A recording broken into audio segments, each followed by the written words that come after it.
Chapter 1. Traumas Lost and Found. There is a profound truth hidden within the architecture of our suffering. Our most harrowing experiences often defy our ability to put them into words.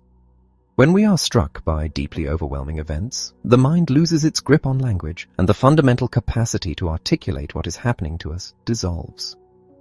The memory of the event itself undergoes a radical transformation.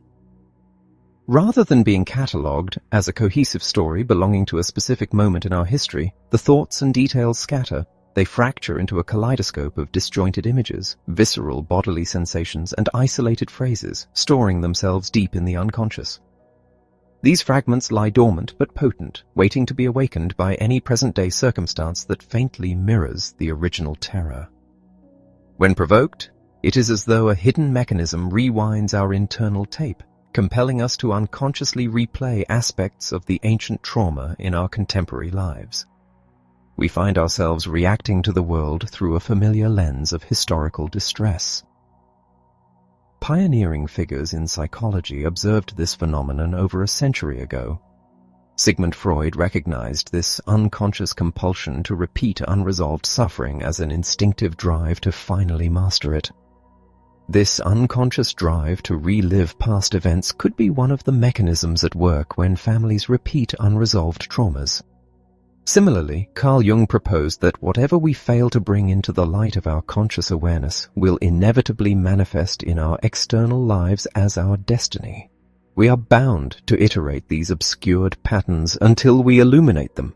Both men understood that the psychic weight of unprocessed pain does not merely evaporate, it entrenches itself within the subterranean layers of the mind, occasionally breaking the surface through slips of the tongue, recurring accidents, or potent dreams. Modern neuroimaging has brought these early insights into sharp biological focus, allowing researchers to unravel the brain functions that misfire during overwhelming episodes.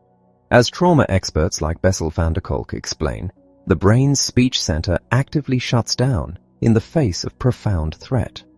Simultaneously, the medial prefrontal cortex, the region responsible for anchoring us in the present moment, goes offline. This creates a literal speechless terror where individuals find themselves conceptually and verbally impaired. They are unable to convey to themselves or to the outside world the reality of their internal storm. Yet, this silence is not absolute.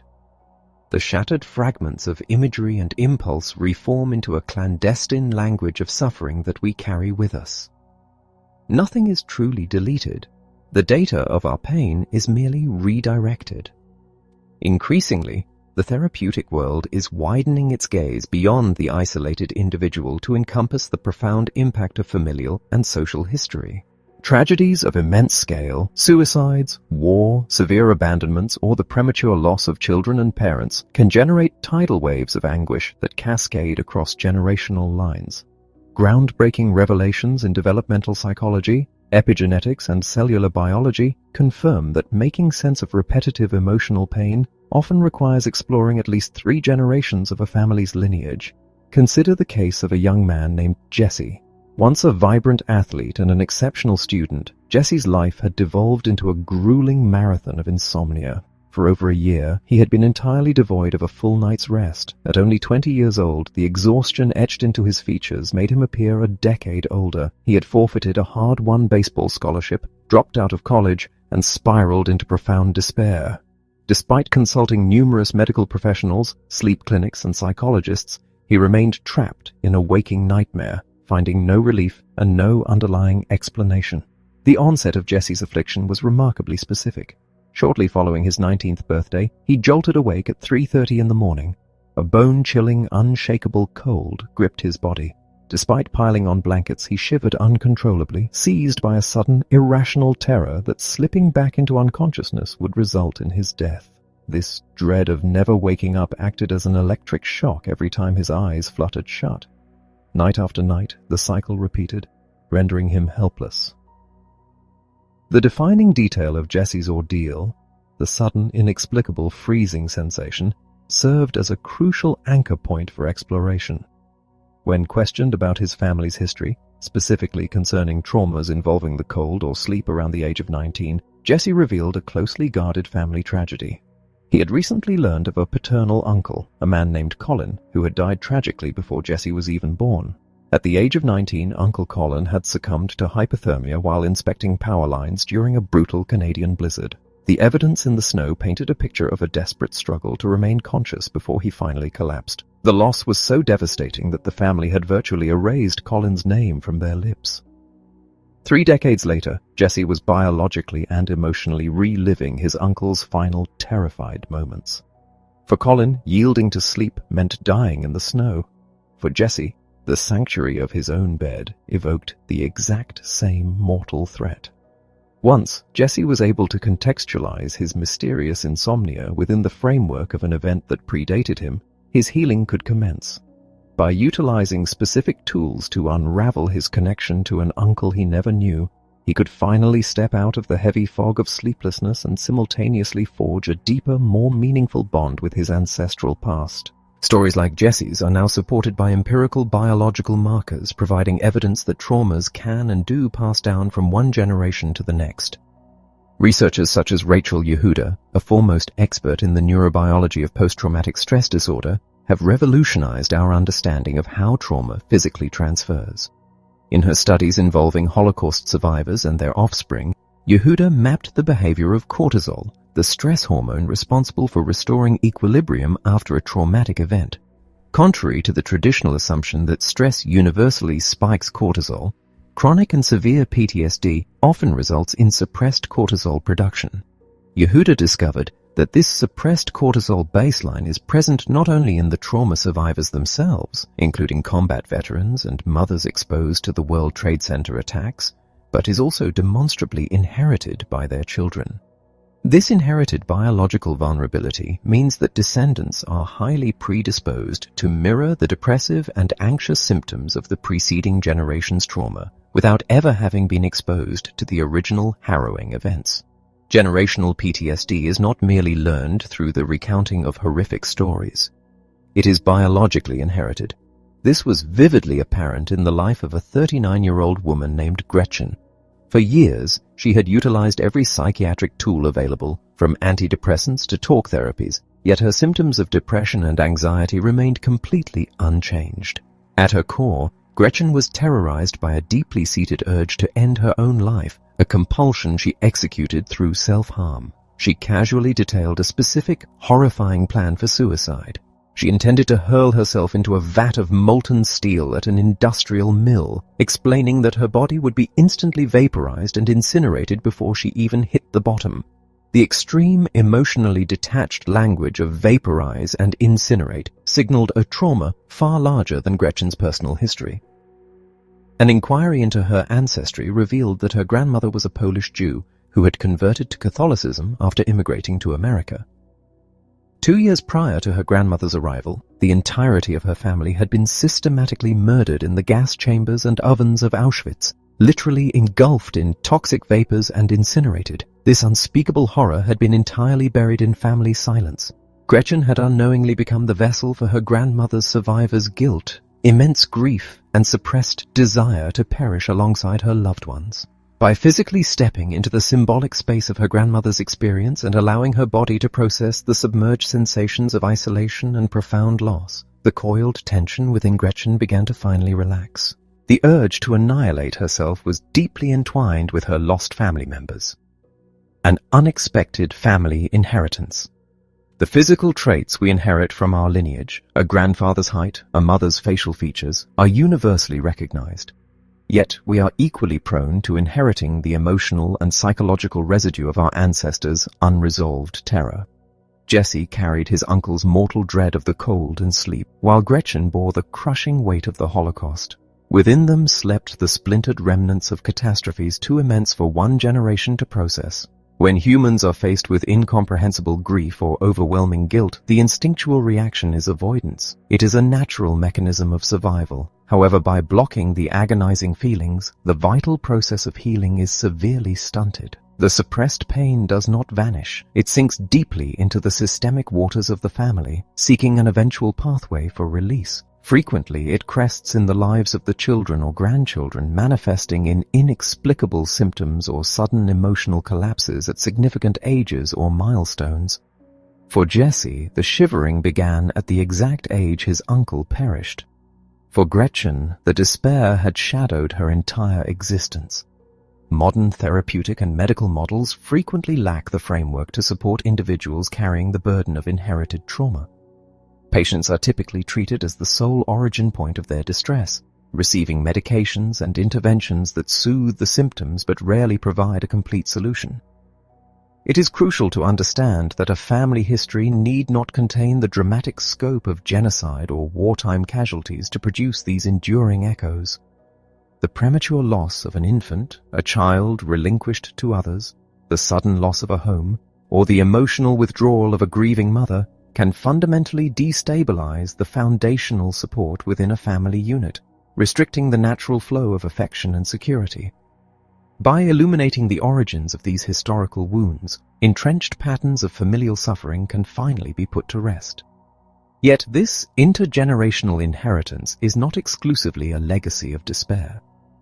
As epigenetic researchers suggest, the chemical modifications born from trauma serve an evolutionary purpose. They expand our adaptive capacity in the face of future threats. The biological imprints of past adversity equip us with a heightened environmental resilience. When viewed through this lens, the traumas weathered by our ancestors do not merely saddle us with an inheritance of distress. They simultaneously forge within us a profound, enduring legacy of biological strength and psychological endurance that echoes forward into the generations to come. Chapter 2. 3 Generations of Shared Family History. The Family Body. The lineage of our physical and emotional existence is set into motion long before the moment of our conception. When we trace our origins back to their earliest biological state, as a single, unfertilized egg, we uncover a profound reality. We once intimately shared a cellular landscape with both our mother and our grandmother. During the 5th month of our grandmother's pregnancy with our mother, the exact precursor cell from which we would eventually develop was already formed and resting within our mother's fetal ovaries. This remarkable biological timeline dictates that before our mother ever took her first breath, 3 generations, our grandmother, our mother, and the earliest microscopic trace of us, were coexisting within a single physical body, bathed in the exact same biological environment. This is not a novel concept or a fringe theory. It is a foundational biological truth documented in embryology for over a century. A parallel journey occurs within the paternal line, where the precursor cells that eventually become the sperm are present within a father while he is still gestating in his own mother's womb. Equipped with this knowledge and illuminated by contemporary research on inherited stress, a clear map emerges showing how the biological residues of a grandmother's joy, terror, or grief can cascade downward, carrying far-reaching consequences for the generations yet to be born. There is, however, a distinct difference in how the male and female reproductive cells mature. While a father's sperm continuously multiplies and replenishes throughout his adolescence and adulthood, rendering it susceptible to traumatic imprints right up until the moment of conception, a mother is born with her complete lifetime supply of eggs. Those egg cells ceased dividing while she was still safely held within her mother's womb. Whether through the continuously developing sperm or the dormant egg, science now confirms that these precursor cells can be indelibly stamped by life events, carrying the potential to profoundly shape the psychological and emotional landscapes of future offspring, cellular biology. For decades, the prevailing scientific dogma asserted that our genetic blueprint, the DNA inherited from our parents, was a fixed architectural plan.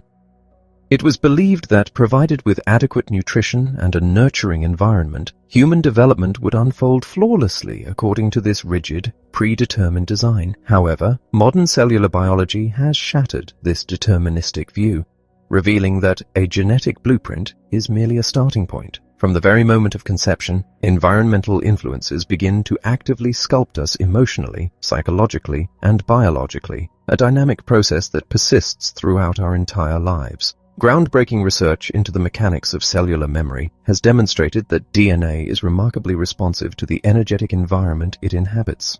A mother's thoughts, beliefs, and prevailing emotional states, whether they are rooted in love and hope or entrenched in anger and fear, can biochemically alter the genetic expression of her unborn child. During gestation, the fetus does not merely receive physical nourishment through the placenta. Along with vital nutrients, the mother's blood carries a complex cascade of hormones and chemical signals generated by her moment-to-moment emotional experiences. These chemical messengers travel across the placental barrier, activating specific receptor proteins in the developing fetal cells. When a pregnant mother experiences chronic stress or acute fear, her body releases high levels of stress hormones. As these hormones flood the shared biological environment, they compel the fetal blood vessels to constrict, redirecting blood flow to the extremities and essentially pre-programming the unborn child's nervous system for a state of perpetual fight or flight. This biological transmission implies that an infant nurtured in a highly stressful intrauterine environment is being actively prepared to navigate a similarly hostile external world, predisposing the child to heightened reactivity and anxiety.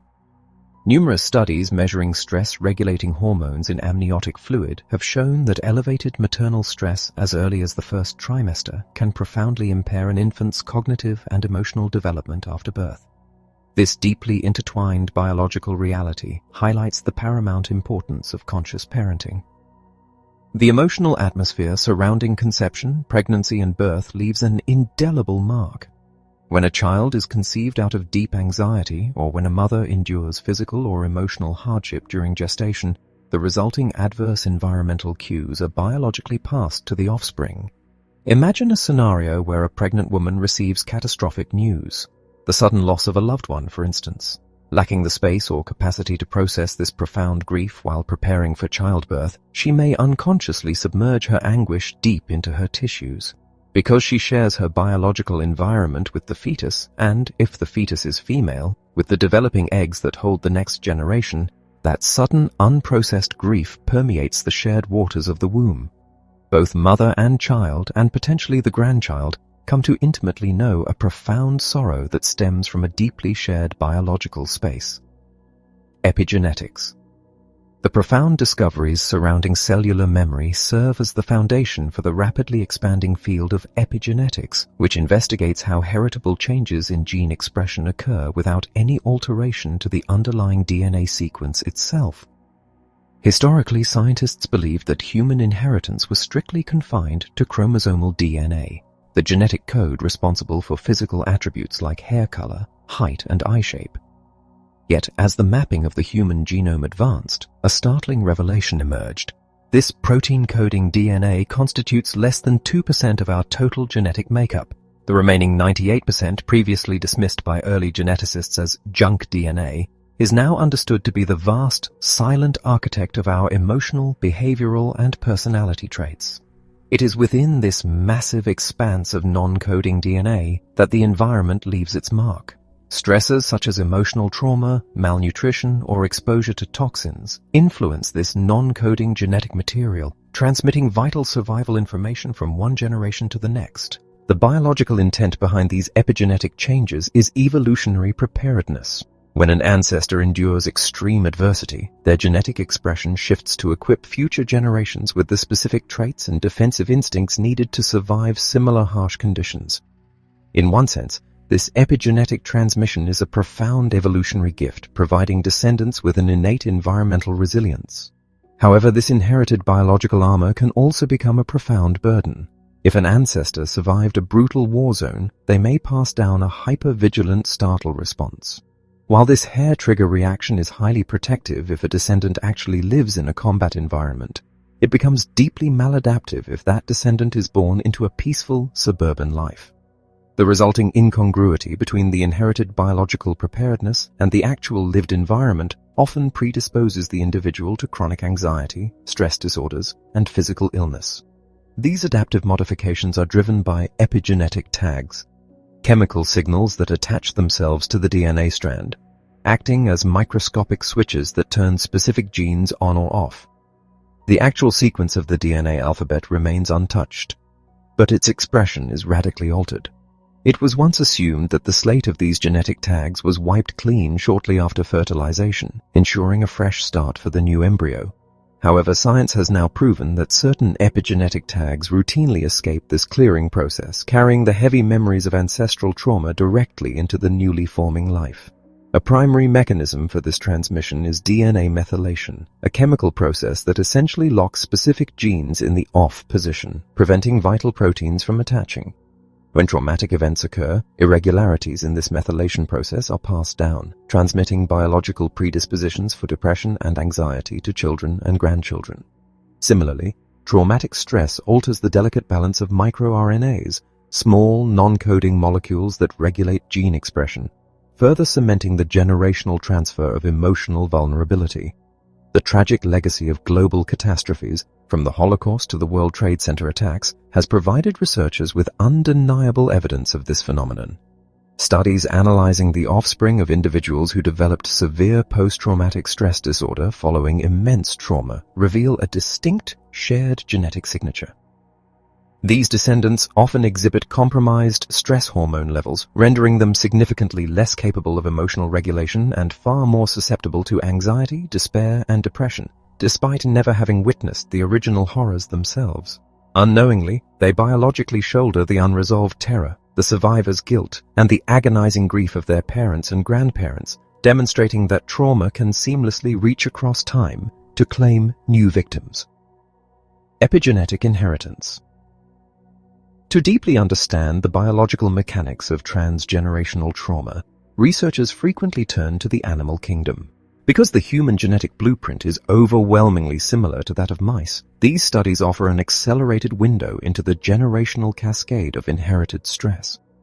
In controlled environments, the effects of severe emotional distress, such as the prolonged separation of a mother from her offspring, have been meticulously tracked. When infant mice are repeatedly denied maternal nurturing, they develop severe, lifelong symptoms mirroring human depression and anxiety. What is most astonishing is not simply the suffering of the initial victims, but the enduring echo of that suffering. When these traumatized mice mature and reproduce, their offspring exhibit the exact same depressive behaviors, despite being raised in perfectly safe, nurturing conditions. The trauma of the grandparents visibly and biologically manifests in the grandchildren. Researchers have isolated the exact biological markers of this inheritance, identifying abnormal levels of microRNA in the brain tissues and reproductive cells of the traumatized animals, which are then passed seamlessly down the lineage. In another landmark study, researchers conditioned male mice to fear a specific scent by pairing it with a painful electric shock. Over time, these mice developed an abundance of neurological receptors highly sensitized to that specific odor. Astoundingly, when these mice reproduced, the resulting pups, and eventually the grandpups, exhibited a profound, violent startle response the moment they were exposed to the same scent, despite never having been shocked themselves. They had inherited not just the heightened sensitivity to the smell, but the absolute paralyzing terror associated with it. The memory of the trauma had been etched into the epigenetic code of the father's sperm and transmitted as a vital, if agonizing, survival warning. These revelations fundamentally alter our understanding of human suffering. When a young man inexplicably sabotages his financial success, or a woman experiences paralyzing panic in perfectly safe environments, we must look beyond their immediate life experiences. The struggles they face may not be a sign of personal failing, but rather a biological manifestation of transgenerational epigenetic inheritance. They may be expressing the deeply encoded, unhealed wounds of an ancestor whose pain was too immense to process in a single lifetime. Yet, just as the environment has the power to negatively alter our genetic expression, it also holds the key to our healing. The evolving science of epigenetics confirms that our DNA is not a static destiny, but a fluid, responsive system. Through deliberate interventions, such as the focused cultivation of positive inner images, the resolution of ancestral grief, and the intentional calming of the nervous system, we possess the remarkable capacity to actively reprogram our genetic expression. We are not merely passive recipients of historical trauma, we are active participants in our biological evolution, capable of forging a new legacy of healing and resilience for the generations yet to come. Chapter 3. The Family Mind. The nurturing we receive from our mother is never entirely her own. It is a complex tapestry woven from the threads of her own upbringing. We are, in essence, the recipients of our grandmother's maternal care, filtered through the experiences and emotional capacities of our mother. The hardships our grandmother faced, the sorrows she endured, her relationship struggles, and the untimely losses she suffered inevitably seep into the maternal environment she provides. If we gaze even further back along the ancestral line, the same pattern holds true for the generation that preceded her. While the specific details of our ancestors' lives might be obscured by time, the profound impact of their experiences resonates deeply within us. We inherit not only the direct emotional legacy of our parents, but also the intergenerational blueprint of how they themselves were nurtured. This deeply ingrained template dictates how we connect with our partners, how we view ourselves, and how we will eventually cradle our own children. This transmission of relational capacity is etched into our very neurology, a process that commences long before we take our first breath. The environment of the womb serves as the primary architect of our developing neural circuitry. During gestation, the foundational structures of our personality, our emotional temperament, and our capacity for complex thought are established. This is an inheritance of biology, not merely a learned behavior. The crucial months following birth act as a seamless continuation of this neurological unfolding. The manner in which an infant interacts with their primary caregiver dictates which neural pathways are reinforced and which are allowed to wither. Through these primal exchanges, a child solidifies their internal mechanisms for managing stress, processing thoughts, and regulating behavior. When a mother is burdened by the weight of inherited trauma, or when her own early bond with her mother was fractured, the delicate, vital connection with her infant is placed in jeopardy.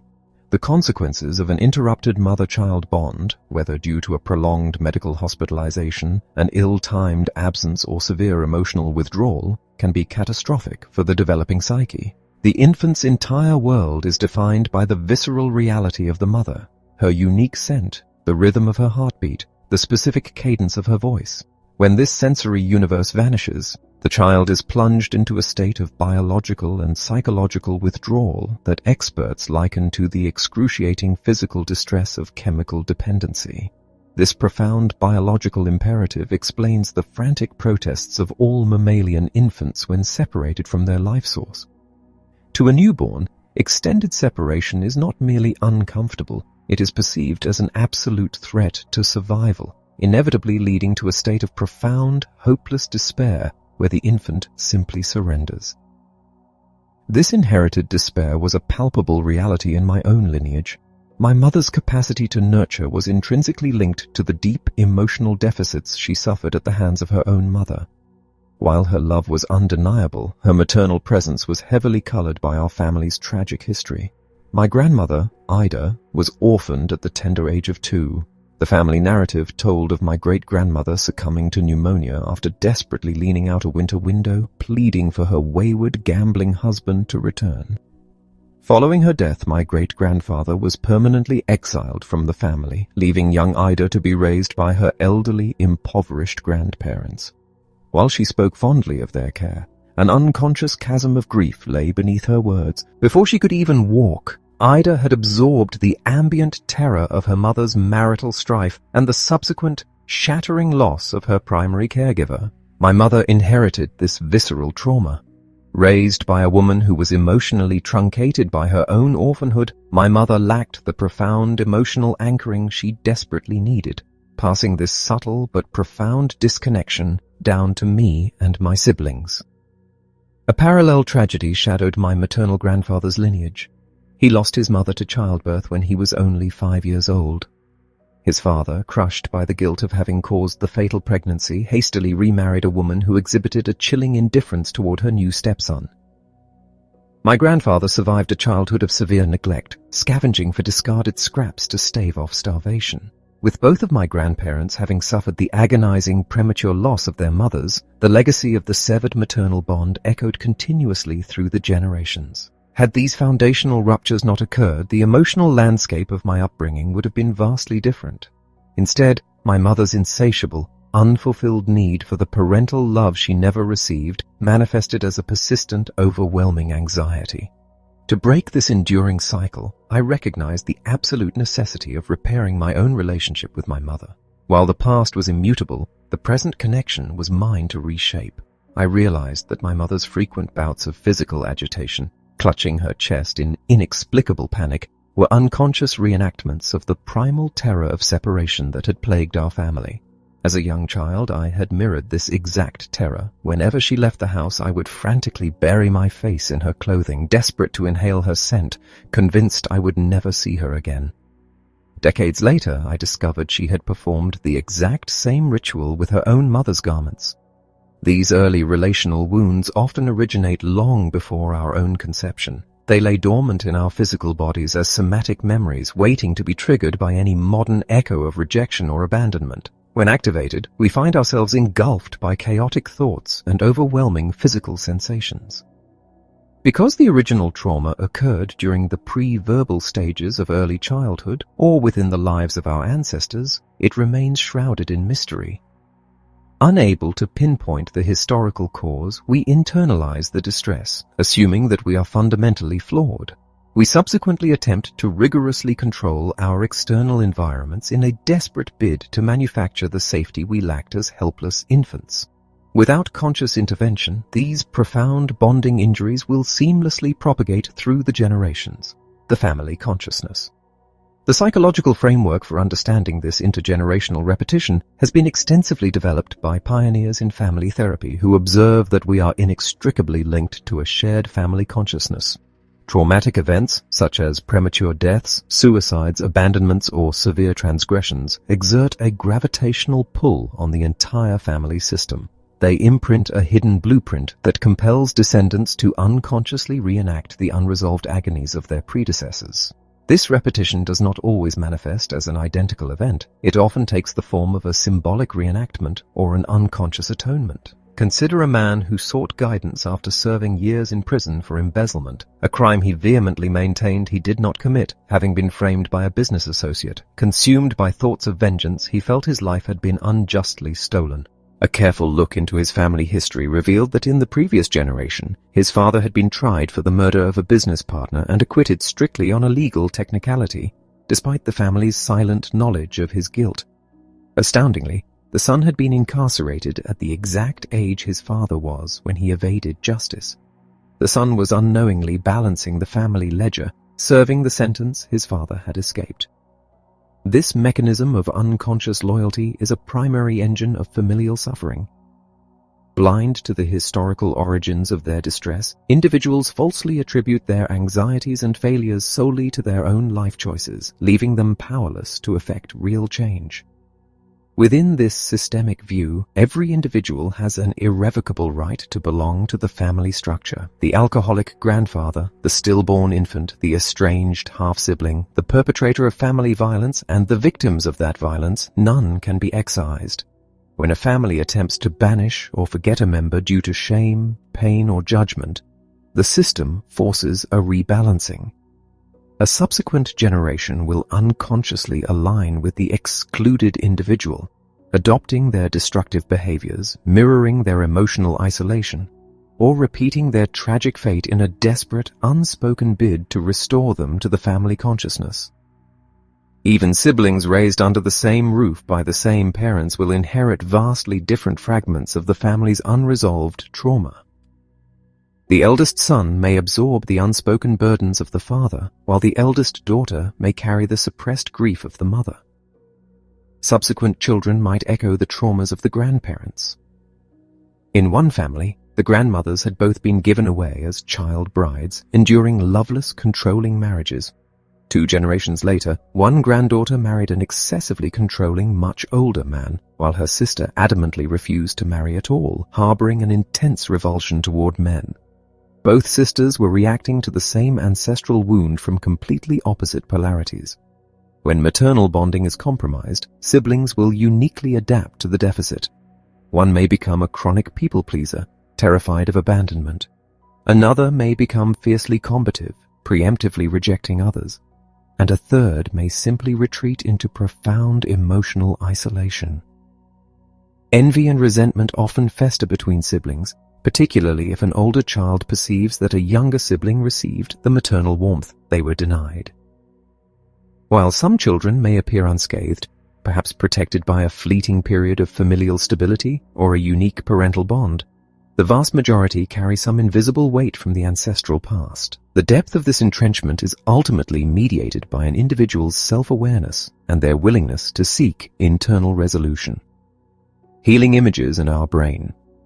Transforming these inherited burdens requires a profound shift in how we relate to our history. It is the process of transmuting haunting specters into revered ancestors. We accomplish this by purposefully exposing ourselves to new, powerful internal images that possess the energetic weight necessary to override the entrenched emotional responses of our past traumas.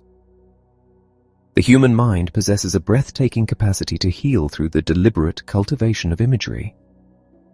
Whether visualizing a scene of profound forgiveness, imagining the comforting embrace of a lost loved one, or envisioning a release of old burdens, these images seep deep into our neurology.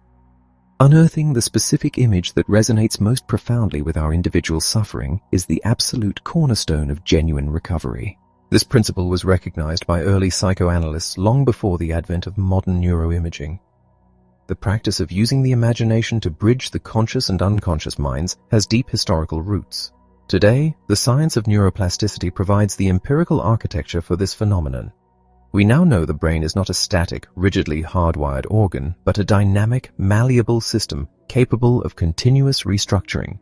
New experiences physically forge new neural pathways. As these pathways are traversed through repetition and focused attention, they strengthen and solidify. This biological reality underscores a fundamental neurological maxim. Neurons that activate simultaneously forge enduring connections. By practicing a new psychological response under optimal conditions, we can literally alter billions of synaptic connections, generating entirely new maps within the brain. Once a healthier neural map is established, novel behaviors, elevated emotions, and calmer thought patterns naturally emerge, overriding our historical defaults. Sometimes, merely linking our current suffering to a specific ancestral trauma is enough to catalyze a visceral bodily release. In other instances, we must actively participate in our neurological remodeling by utilizing targeted sentences, internal rituals, and focused visualizations to construct a new internal sanctuary. As we repeatedly navigate these new neural and visceral pathways, we increasingly identify with the profound peace they generate. We learn to trust our internal equilibrium. Brain scans unequivocally demonstrate that simply imagining an action activates the exact same neurological networks as physically performing it. Visualization is a potent amalgamation of memory and imagination, firing the sensory, emotional, and cognitive circuits necessary to simulate a lived, healing experience. What we can hold in our minds, we can actualize in our biology. Healing images and our genes. The impact of our experiences and our intentionally crafted inner images extends far beyond the macroscopic structures of the brain. It penetrates the microscopic realm of our DNA. The burgeoning field of epigenetics reveals that while our core genetic sequence remains fixed, the expression of those genes, how they turn on or off, is profoundly influenced by our emotional and psychological environment. Practices such as deep meditation, focused positive visualization, and internal emotional interventions can actively alter the epigenetic landscape, suppressing the expression of genes associated with inflammation and stress, and activating those that promote healing and resilience. Throughout our entire lifespan, we are continuously generating new neurons, particularly in the regions of the brain responsible for memory and emotional regulation. The very act of learning and engaging with new restorative images dictates which genes within these new cells are expressed, literally altering the microscopic anatomy of our minds. We are not prisoners to our DNA. By shifting the emotional environment through which our genes function, we wield the power to rewrite our biological destiny. A life completely unmarred by trauma is a profound rarity. The agonies of the past do not politely expire with the deceased. They echo forward, seeking the fertile ground of the present to finally achieve resolution. Yet, our inherent human resilience is staggering. Equipped with the right insights, the willingness to look backward, and the tools to reshape our internal imagery, we hold the remarkable capacity to arrest the generational cascade of suffering and forge a new legacy of emotional freedom. Chapter 4. The Core Language Approach. When the shattered pieces of a historical tragedy continue to echo within our minds and bodies, they rarely do so silently. They leave behind a distinct trail of evidence.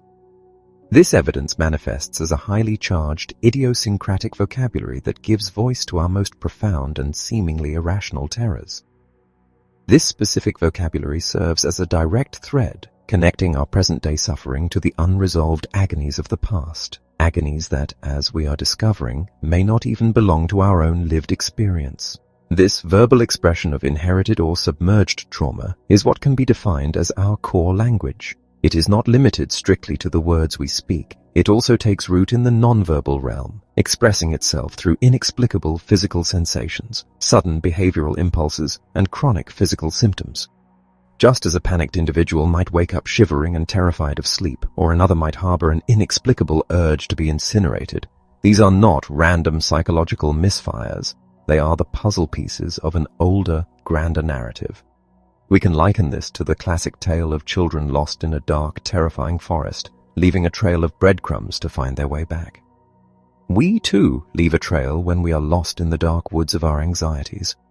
Instead of breadcrumbs, we leave a trail of words. If we learn to recognize and gather these linguistic crumbs, they possess the power to lead us out of the darkness and back to a place of psychological safety.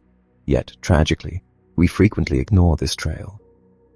We find ourselves trapped in the hypnotic rhythm of our own suffering, seeking relief in temporary distractions or medical interventions that only deaden the symptoms. We fail to realize that the very words echoing relentlessly in our minds, the complaints, the silent cries, the persistent internal alarms, are the exact navigational tools we need. We become paralyzed by the trance of our fear, blind to the escape route laid out by our own vocabulary. To comprehend why our words carry such immense psychological weight, we must first understand the mechanics of unconscious memory. Human memory is broadly divided into two distinct categories, declarative and non-declarative. Declarative memory is our explicit narrative recall. It is the mental library where we store facts, dates, and cohesive stories of our past. This type of memory is entirely dependent on language. It relies on our ability to categorize and articulate an experience so that it can be retrieved on demand, much like pulling a specific book from a shelf. Non-declarative memory, however, operates entirely beneath the surface of conscious thought. It is the implicit procedural memory that governs automatic actions, like riding a bicycle. We do not need to verbally recall the mechanics of balance and pedaling. The body simply remembers. When an individual is subjected to a profoundly traumatic event, the experience is typically stored as non-declarative memory. The sheer overwhelming terror of the moment essentially short-circuits the brain's language centers. It is akin to a sudden flash flood breaching every barrier of a home simultaneously. In the absolute panic of survival, there is no time to eloquently describe the rising waters. You simply flee. Because the experience cannot be accurately processed through language, it cannot be neatly filed away as a declared conscious memory.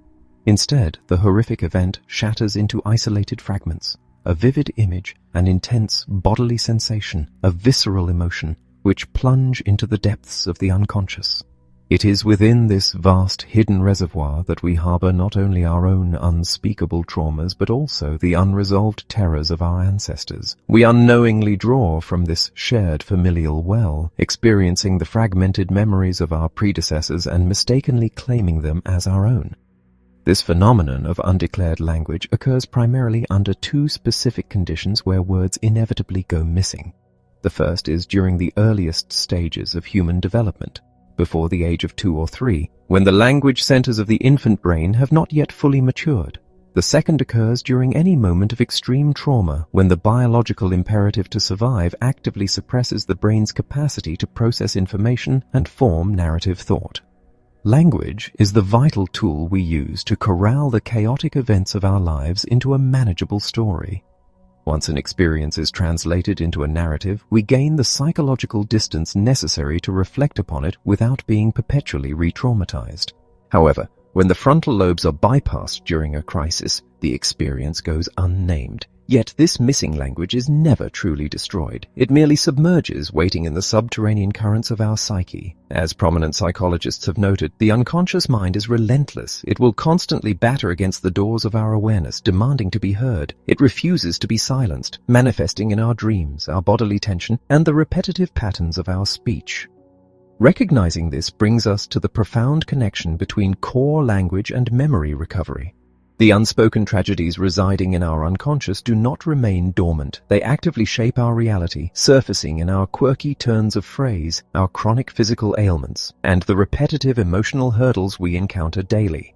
These manifestations are the bedrock of our core language. When the unconscious finally breaks down the door to demand our attention, it speaks in this specific tongue. The emotionally charged words we use are the literal keys required to unlock the vaults of our non-declarative memory, whether those memories belong to our own early childhood or to the broader systemic body of our ancestry. They are precious gems buried in the dark. If we dismiss them as mere neuroses or random anxieties, we forfeit the very clues necessary to unravel our suffering. By deliberately excavating this language, we initiate the profound work of healing. We finally declare the undeclared. We gather the scattered fragments of sensation and emotion and weave them into a coherent narrative. This process of meaning-making allows us to finally understand the forces that have haunted us. Once we successfully anchor these rogue emotions to their historical origin point, we strip them of their power to dictate our present reality. To effectively navigate this process, we must learn exactly how to recognize our core language. It is found in the intense, often urgent vocabulary we utilize to articulate our deepest dread. We can hear it echoing in our chronic complaints about our romantic partners, our physical health, our careers, and our sense of self. It is the linguistic fallout of profound historical pain. The defining characteristic of core language is its peculiar incongruity. The words often feel entirely out of proportion to our actual, lived experiences. They carry a dramatic, almost theatrical weight that seems to originate from an external source, even as it vibrates intensely within our own bodies. When a relatively safe, healthy individual speaks casually of being vaporized or annihilated, the language is waving a red flag. It points to a terror far older and deeper than their personal biography. However, the moment this idiosyncratic vocabulary is isolated and exposed to the light of conscious awareness, its hypnotic grip begins to weaken. The emotional charge dissipates as the language is recognized for what it truly is, an echo, not a prophecy. By meticulously tracking these linguistic breadcrumbs, we construct what is known as the core language map. The subsequent chapters of this journey will provide the specific tools necessary to connect these seemingly random dots of emotional distress to the forgotten events of the past. Each tool is designed to draw out an inner experience that has stubbornly defied articulation. As these buried truths are retrieved, a distinct cartography of the unconscious mind begins to take shape. This map can literally be charted, the words directing the course of our exploration. It is a map that was likely drawn decades or even centuries before our birth, carried by our grandparents or great-grandparents, and passed down to us as an invisible inheritance. By following this map, we are inevitably brought face to face with the ghosts of our family system, the forgotten, the rejected, the victims of unspeakable tragedy. They reside in the shadows, their stories waiting to be acknowledged. Everything required for this profound excavation is already present within us. The words, the map, and the compass are all embedded in our daily speech. By engaging with this process, moving beyond the superficial constraints of habitual thought, we stir the deep waters of the psyche, allowing the transformative truths of our history to finally rise to the surface and set us free. Chapter 5. The 4 Unconscious Themes. Whether we absorb our parents' emotional states while still developing in the womb, internalize them through our initial attachments, or adopt them through an unspoken allegiance to ancestral distress, the reality remains that we are frequently propelled into the future carrying the unhealed burdens of the past. It is a common illusion to believe that our lives are entirely ours to orchestrate. Despite our most earnest intentions to cultivate vibrant health, forge meaningful relationships, or achieve career milestones, Our conscious desires frequently clash with our subconscious actions. We often find ourselves inexplicably blocked, sabotaging our own efforts and repeating self-destructive patterns. When we search for explanations, we typically look to the obvious. We scrutinize our childhood environments, recount the times we felt powerless, and place the blame squarely on our parents for our current dissatisfaction. Yet continually rehashing these surface-level grievances does little to alter our reality. True resolution requires us to peer beyond our immediate complaints to uncover the obscured systemic origins of our suffering.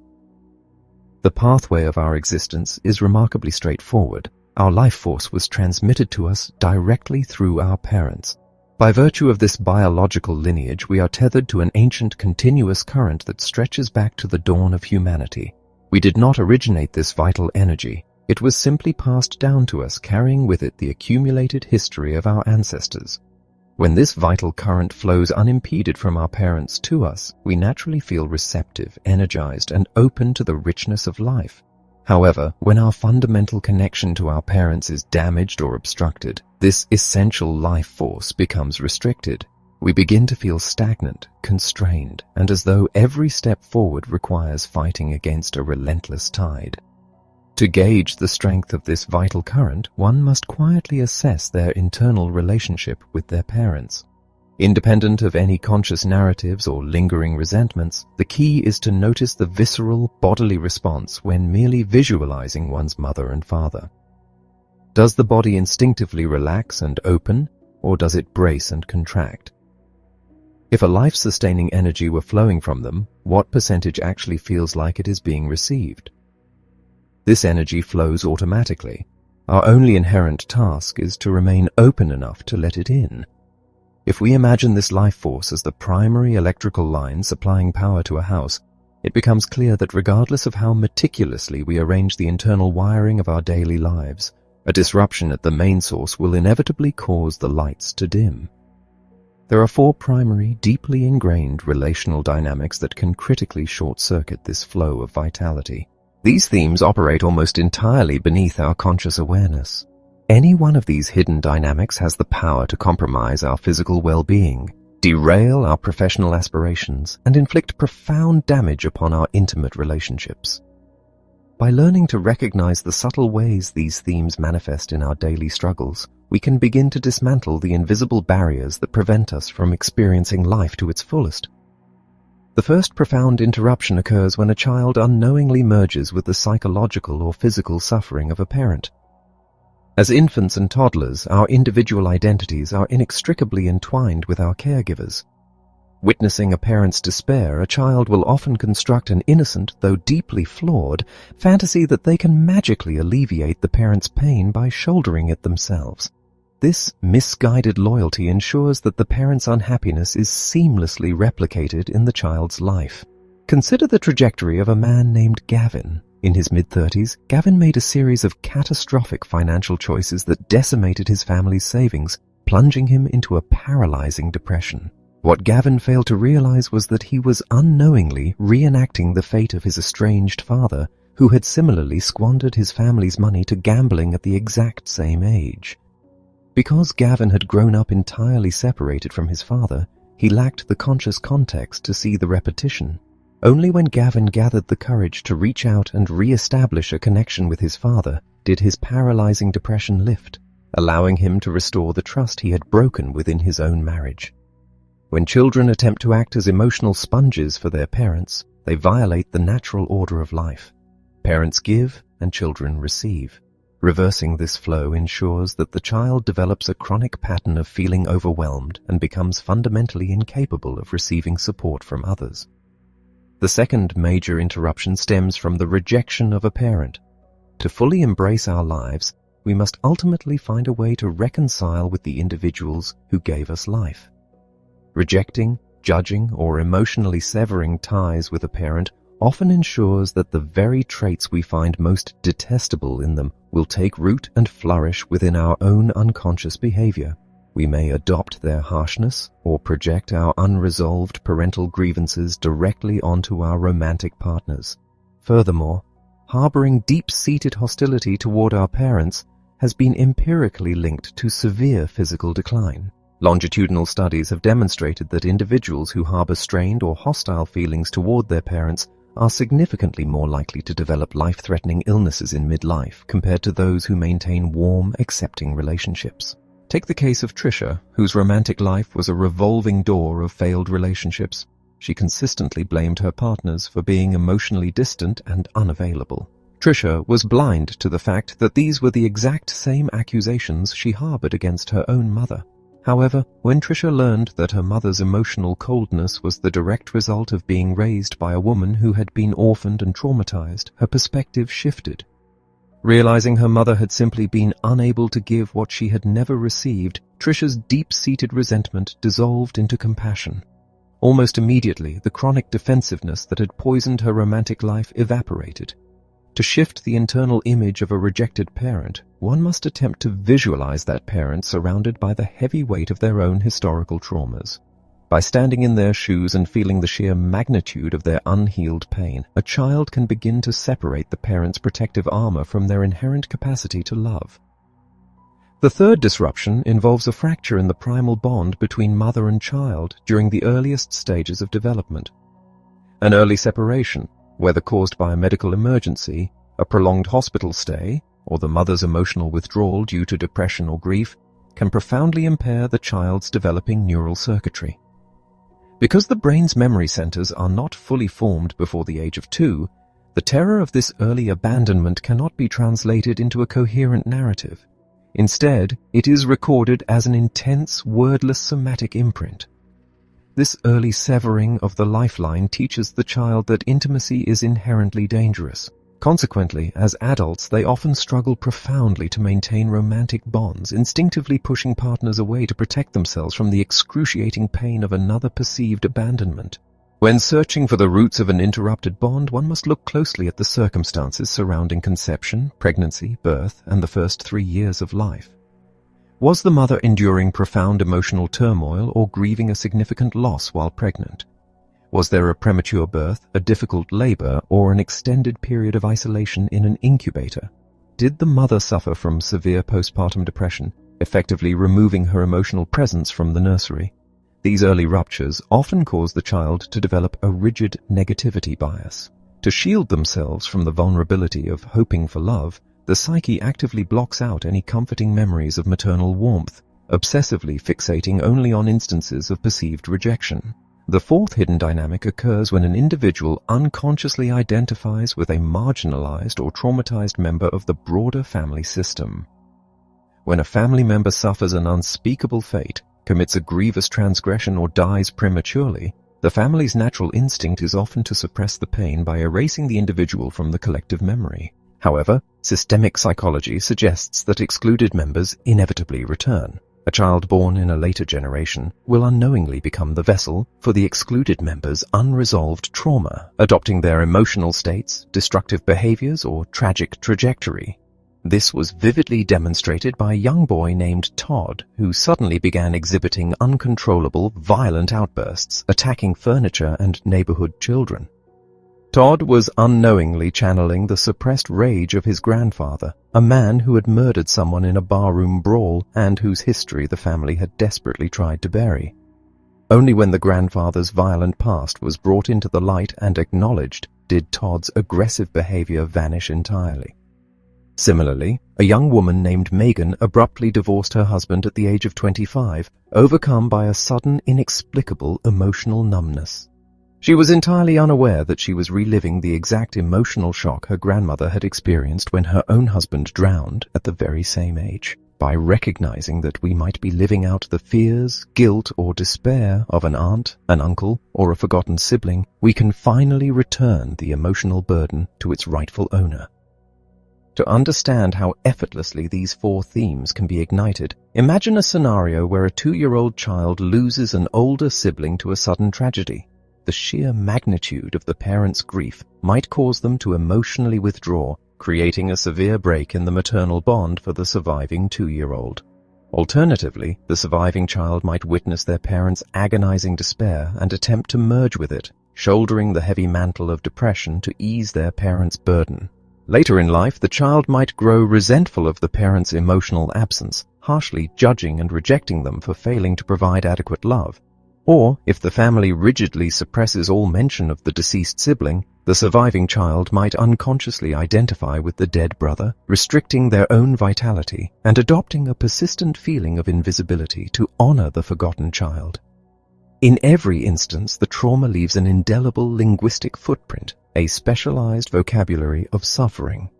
To chart a course out of this inherited distress, we must meticulously map our unconscious mind. This is accomplished by utilizing 4 specific tools: isolating the core complaint, analyzing the core descriptors used to define our parents, extracting the core sentence that voices our absolute worst fear, and finally, unearthing the core trauma hidden within the family history. Chapter 6. The Core Complaint. The everyday words we select to voice our anxieties, frustrations, and struggles often reveal far more than we consciously intend. Few of us think to examine the literal vocabulary of our own grievances, yet this is exactly where the journey toward resolution begins. As we embark on constructing a map of the unconscious mind, the first crucial landmark is the core complaint. This complaint functions as a hidden vault of unexamined psychological wealth, containing the very seeds of the healing we seek. To identify this core complaint within our daily speech, we must attune our ears to the deepest emotional frequencies woven into our words. We must listen for vocabulary that carries an unmistakable, vibrant emotional resonance. Often this language is steeped in a debilitating fear that holds us hostage, or it carries an urgent, desperate plea. At times, it is simply the expression of profound, unadulterated pain. Consider a man who constantly agonizes over why everyone inevitably leaves him, and why he is fundamentally never good enough. Or consider Joanne, a woman whose primary complaint was the agonizing distance between her and her mother, who constantly referred to Joanne as the abject disappointment of the family. When Joanne peeled back the historical layers of that specific devastating phrase, she uncovered a profound transgenerational inheritance. It was not Joanne who was the original disappointment, but her Irish grandmother. As a 15-year-old girl in a small village, the grandmother had fallen pregnant by a married man who refused to support her. Banished from her home, she lived her entire life in the heavy shadow of shame, raising her daughter as a single mother. Although the grandmother never explicitly used the words abject disappointment, the emotional weight of that reality permeated the family system. Her daughter, Joanne's mother, internalized this shame, feeling she had ruined her mother's life merely by being born. 2 generations later, Joanne became the unsuspecting vessel for this inherited emotional vocabulary. Once Joanne recognized the true historical origin of the phrase, the sting of her mother's invective vanished. The words no longer felt like a personal attack. Instead, they evoked a deep well of compassion for the severe hardships her mother and grandmother had endured. This linguistic trail is not confined merely to the words we speak aloud. It also manifests powerfully in the physical language of our bodies and our seemingly irrational symptoms. This was the case for Carson, a 26-year-old firefighter whose life derailed after a minor traffic accident.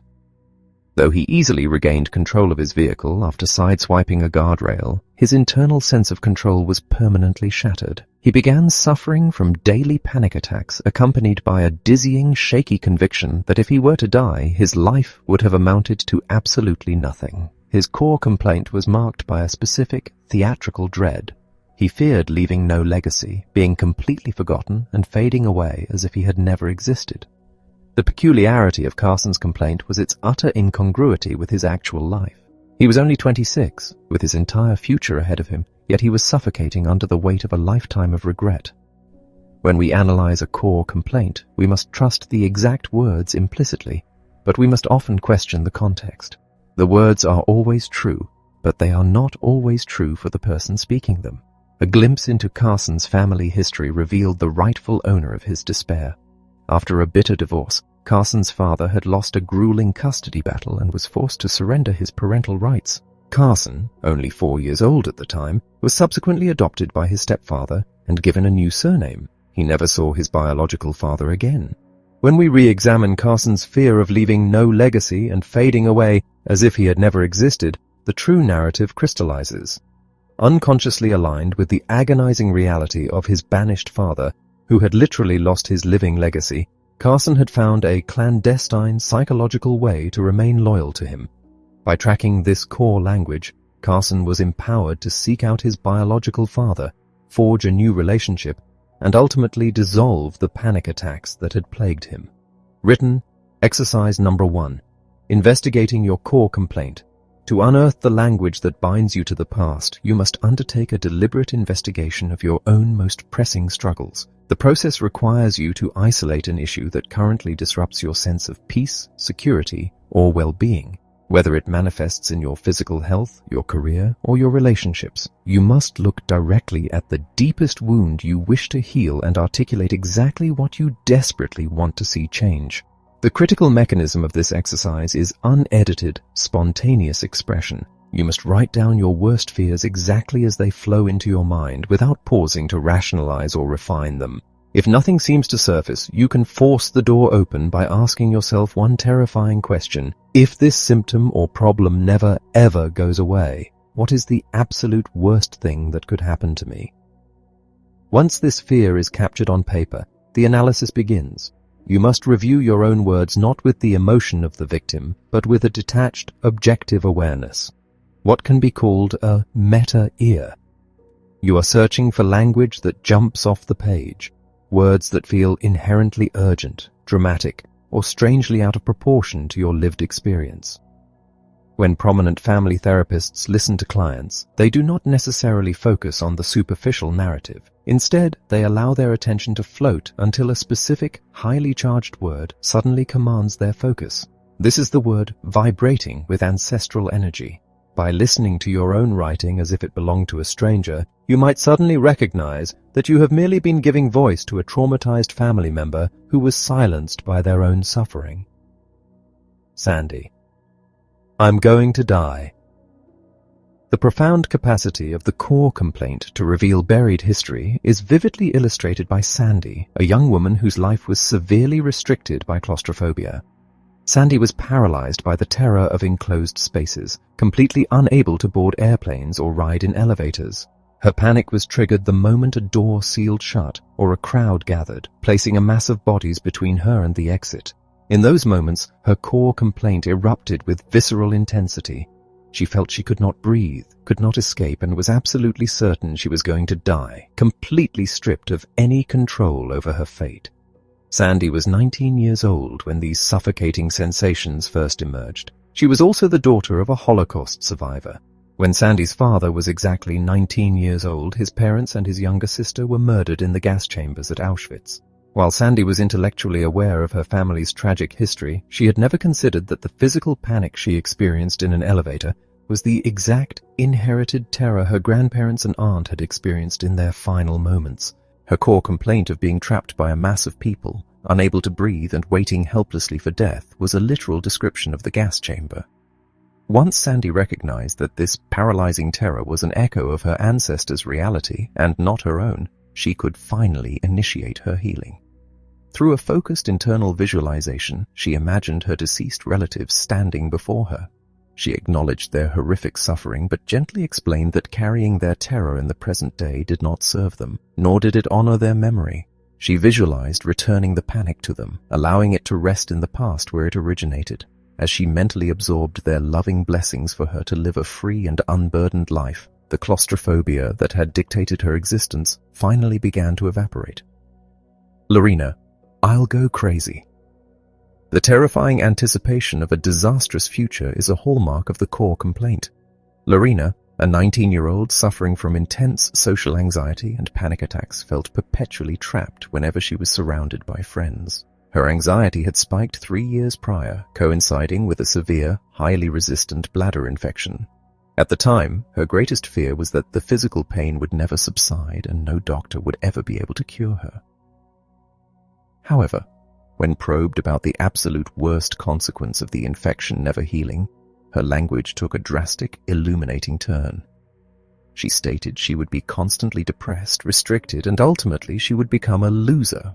When a word like loser emerges with such intensity, it acts as a beacon, demanding that we look beyond the immediate physical symptom. To circumvent Lorena's conscious defenses, she was asked to imagine the absolute worst fate that could befall someone else. Her response was a cascade of escalating horrors. She claimed they would go completely crazy, become an isolated hermit, end up locked in a mental institution, and ultimately commit suicide. By stringing these highly charged phrases together, Lorena's true core language was exposed, a deep-seated terror of becoming a crazy loser, being institutionalized and killing herself. This specific terrifying trajectory allowed for the formulation of a bridging question, a targeted inquiry designed to connect the present fear to a historical family trauma. When asked if anyone in her family was historically viewed as a loser, institutionalized, and driven to suicide, the ancestral vault swung open. Lorena's maternal grandfather had been deeply disrespected, labeled the family loser, repeatedly committed to asylums, and eventually took his own life while institutionalized. Furthermore, in the subsequent generation, her mother's sister was similarly shunned as a crazy loser, frequently hospitalized, and was silently expected by the family to share her father's tragic end. Lorena was unknowingly positioned as the third generation in this tragic lineage of rejected, institutionalized outcasts. By visually acknowledging her grandfather and aunt, expressing genuine love for the family members that others had discarded, and promising not to repeat their agonizing fate, Lorena successfully breathed the inherited anxiety out of her body, completely curing her panic attacks in a single realization. Core language as a compass. There are times when the vocabulary of our suffering is so undeniably specific that it practically demands we excavate our family burial grounds to make sense of our lives. However, the exact historical events we seek are not always readily accessible. They are frequently obscured by deep shame, buried under layers of unbearable grief, or guarded fiercely as family secrets that are never permitted to enter casual conversation. Even when we are vaguely aware of a historical tragedy, we rarely make the conscious leap to connect it to our present-day neuroses. In these instances of historical blindness, the core complaint serves as an infallible internal compass. It navigates us through the dense fog of generational angst, pointing directly toward the specific, unresolved traumas that are desperately seeking the light of conscious acknowledgement so they can finally be put to rest. Written exercise number 2. 10 questions that generate core language. To systematically unearth this hidden language, you must interrogate the exact parameters of your suffering. The process involves answering a series of precise questions regarding the onset and nature of your primary symptom or issue. You must pinpoint what was happening in your life immediately before the problem appeared and note your exact age at its inception. This age must then be cross-referenced against the family history to see if a relative experienced a trauma at that identical milestone.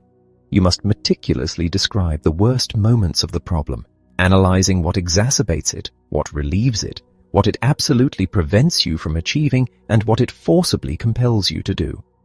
Finally, you must confront the ultimate worst-case scenario if the issue is never resolved. When you review the answers to these inquiries, distinct transgenerational patterns inevitably rise to the surface. You will begin to notice language that feels strangely disconnected from your own lived reality, signaling an ancestral origin. You will discover ages that mysteriously mirror the exact timelines of a parent's or grandparent's deepest suffering or premature death, revealing an unconscious internal mandate that forbids you from thriving beyond the age they fell. You will recognize that your present-day emotional triggers vividly recreate the suppressed dynamics of your early childhood or flawlessly reenact the unhealed abandonments, rejections, and betrayals weathered by your predecessors.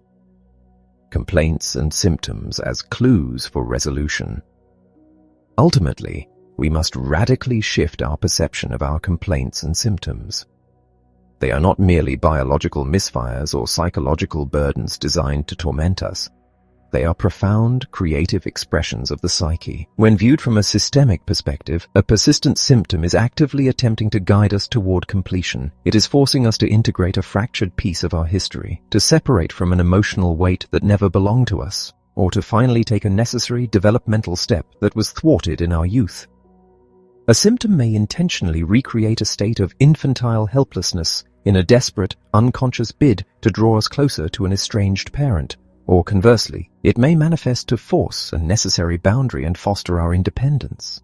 It might be the voice of a neglected younger version of ourselves demanding to be seen, or a glaring signpost pointing toward an unacknowledged personal guilt, or a rejected family member who insists on being remembered. By courageously turning toward our symptoms and exploring the core language they speak, we allow the submerged truths of our family system to surface, adding a profound, necessary dimension to our healing and guiding us toward a state of genuine integrated wholeness. Chapter 7. Core Descriptors. The underlying emotions we harbor toward the people who gave us life act as a profound gateway into our own psychology. These deeply held sentiments do more than just define a past relationship. They serve as a direct avenue into identifying which of the 4 unconscious interruptions to the life force, discussed in previous chapters, are actively shaping our current reality. Within this segment of the journey, the focus shifts toward characterizing the biological mother and father.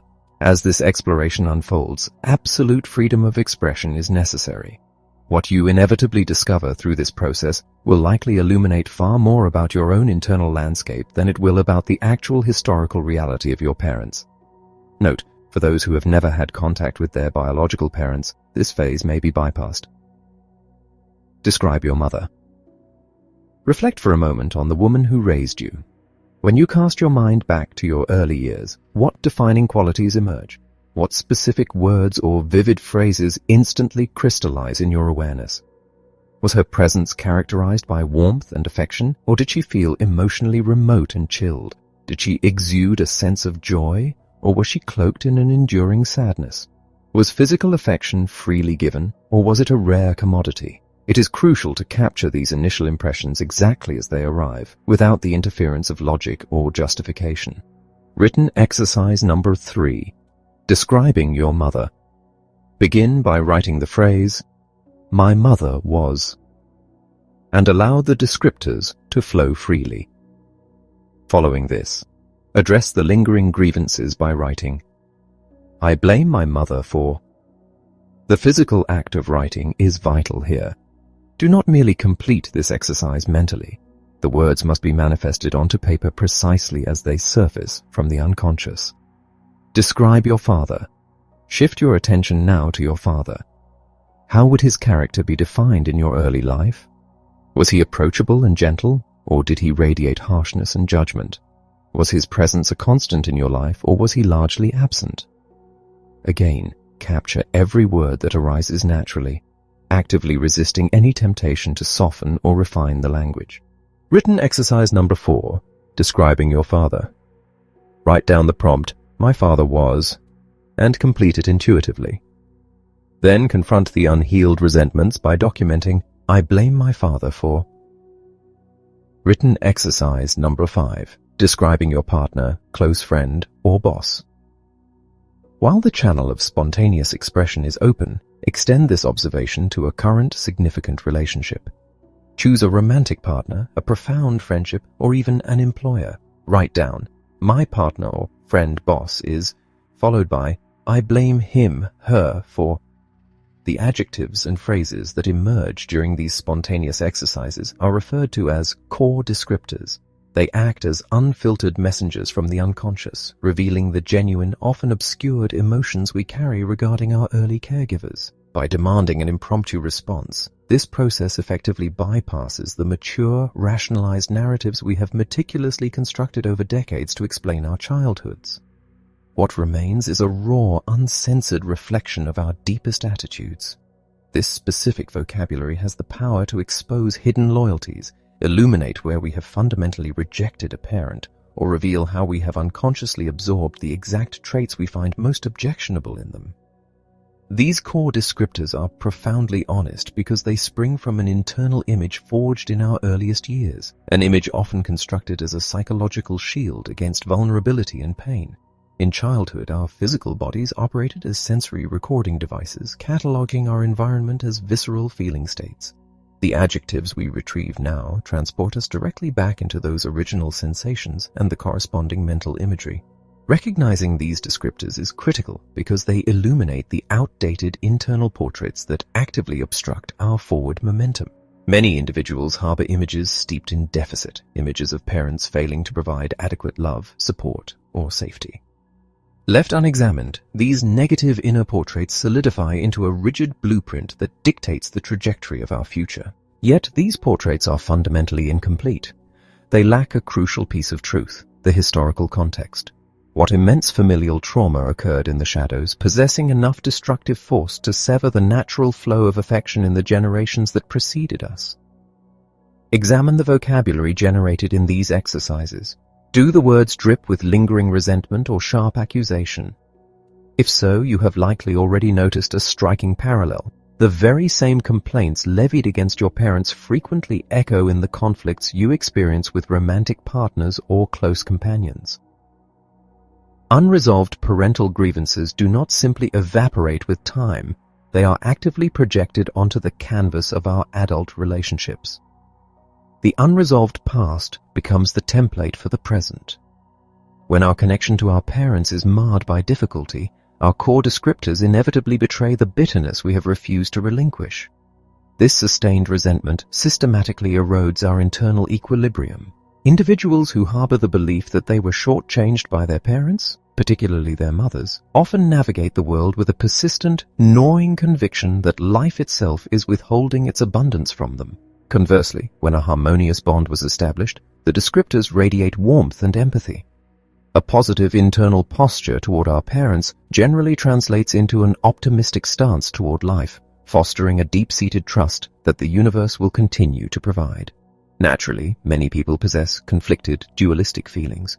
Yet, amidst the complexity, a dominant, unresolved emotional thread usually demands attention. This is the thread we seek to follow. For some, a parent's historical behavior is still processed as a deliberate personal assault. Consider the stark contrast in how two sisters raised in the same environment describe their shared mother. The first sister recalls her as lonely, frustrated, rigid, and prone to violent outbursts of temper. The second sister describes her as vindictive, intentionally cruel, and emotionally abusive. In the first sister's account, the mother's volatile nature is reported as a tragic, objective reality. In the second sister's account, the trauma remains profoundly unresolved, heavy with blame and severe judgment. The second sister internalizes the mother's erratic behavior as a targeted, intentional cruelty against her specifically, while the first sister manages to separate her own identity from the mother's brokenness. It is entirely possible to acknowledge a parent's violence or instability while simultaneously finding a place of internal peace regarding their limitations. The second sister, ensnared in a narrative of deliberate abuse, remains utterly devoid of peace. One can easily extrapolate how these divergent internal realities shape the trajectory of their respective lives. Though they shared the exact same maternal figure, they each carry a radically different internal mother. The sister anchored in a narrative of cruelty likely experiences the world as a hostile, draining environment, perpetually lacking in support and companionship. In other instances, a person may easily profess love for one parent while vehemently rejecting the other. A woman who strongly preferred her father might describe her mother as infantile, unreliable, and emotionally stunted. Her core descriptors for her father, however, might be effusive, praising his constant care and lamenting that he never received the love he deserved, even suggesting he should have abandoned the mother long ago. Beneath the thin veneer of this judgment lies a profound, oceanic hurt, compounded by an unconscious betrayal, the hidden desire for the father to sever ties with the mother. Her language is saturated with a pervasive sense of emptiness and disconnection. When we elevate one parent while demonizing the other, we wage an unconscious war against the dual sources of our own creation, effectively cleaving our own psyche in two. We are, inextricably, half of each parent.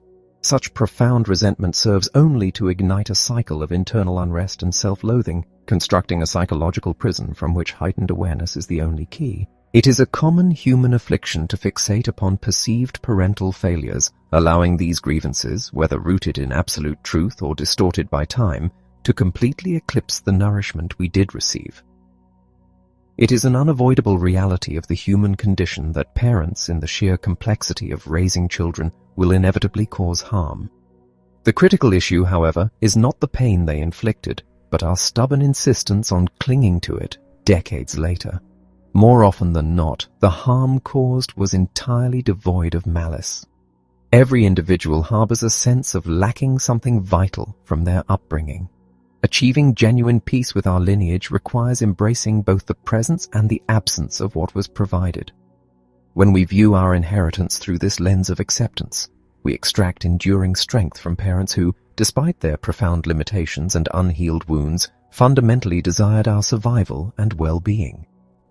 Common core descriptors from an early break in the bond. For those whose early developmental years were marked by a physical or emotional severing of the maternal bond, the quest for internal stability, the sensation of solid earth beneath one's feet, can be lifelong.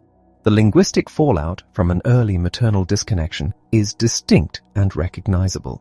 The vocabulary frequently features descriptions of the mother as freezing, inaccessible, or untrustworthy. Complaints of the mother being perpetually preoccupied or devoid of time are common. In some cases, the dynamic is inverted, where the child describes the mother as a fragile younger sibling requiring constant care, or expresses a deep-seated terror of ever becoming a burden to her. The language may paint her as calculating, unpredictable, or terrifying, resulting in a profound absence of safety. Some may state bluntly that the relationship is non-existent, or that true maternal care was provided by a grandmother instead. Often, this early rupture echoes forward into a distinct absence of maternal desire within the individual themselves. The sheer agony embedded in these descriptors is undeniable. A deeper exploration of the language of separation and the mechanics of rebuilding this vital connection will follow in subsequent chapters. It is crucial to recognize, however, that an early interruption does not universally result in maternal resentment. In many instances, the mother remains deeply revered. Sometimes, following a traumatic separation, a child unknowingly closes the internal pathways to receiving maternal care, pivoting instead to a lifelong role of caretaking as a distorted mechanism for maintaining the bond. Because these severings frequently occur before the brain is capable of forming narrative memory, they bypass conscious recollection. Yet, the visceral, bodily memories of the separation lie dormant, ready to be violently awakened by modern experiences of intimacy or distance. Lacking a conscious context for the sudden onslaught of terror, dissociation, or emotional annihilation, the individual is left completely bewildered by their own intense reactions. The emotional charge in core descriptors. The sheer intensity of the emotion laced within your core descriptors serves as a highly accurate diagnostic instrument, indicating the depth of the healing required. A potent negative charge provides a clear, unmistakable trajectory for resolution. Consider the language of a young man describing an alcoholic father. He utilizes words like drunk, useless, idiot, and loser, detailing the father's absence and violent abuse, culminating in an absolute declaration of disrespect. Beneath the caustic surface of these insults lies a profound, shattered grief. The visible anger and emotional numbness are merely protective armor. They are far more tolerable to endure than the agonizing vulnerability of pure sadness. At his core, the son is continually devastated by the reality of his father's addiction. Furthermore, the mother's own historical attitude is vividly reflected in the son's vocabulary. Phrases asserting that the father was useless and never there were almost certainly absorbed directly from the mother's own grievances. Because the mother had entirely closed her heart to her husband, it became virtually impossible for the son to forge an open connection with him. On a superficial level, the son exhibits fierce loyalty to the mother by condemning the father. Yet, on a profound, systemic level, he has unconsciously aligned his fate with the father's tragic trajectory. By developing his own severe addiction and expressing identical explosive rage toward his romantic partners, resulting in his own eventual eviction, the son weaves a dark, subterranean loyalty to the banished patriarch. He unconsciously ensures that his own life will never surpass the misery of the father's. This compulsive repetition of suffering persists until the internal relationship is reconciled. Once the bond with the father is restored, the compulsion shatters, granting the son the freedom to forge a healthier destiny. When a parent is systematically rejected or held in contempt by the family unit, systemic psychology observes that a child will frequently step in to represent the exiled individual by adopting their most despised traits. By mirroring the suffering or the destructive behavior, the child unconsciously elevates themselves to an equal footing with the lost parent. It is a silent, agonizing declaration of solidarity. I will endure this darkness so you do not have to wander it alone. Anchored by this blind loyalty, the trauma is seamlessly transmitted to the next generation and potentially beyond. It is an absolute necessity that we forge an internal peace with the architects of our existence. This reconciliation is not merely for our own psychological salvation, it is the critical intervention required to halt the transmission of discord to our descendants. By softening our internal posture and abandoning the rigid defensive narratives that block our compassion, we disrupt the senseless generational echo of trauma. While the prospect of this reconciliation may initially appear daunting or entirely impossible, the resulting paradigm shift consistently yields profound, tangible improvements in physical vitality, professional efficacy, and the depth of intimate relationships, shifting your inner image of your parents. The process of transformation begins with a deliberate review of the gathered language. Return to your core descriptors and speak them aloud into the room.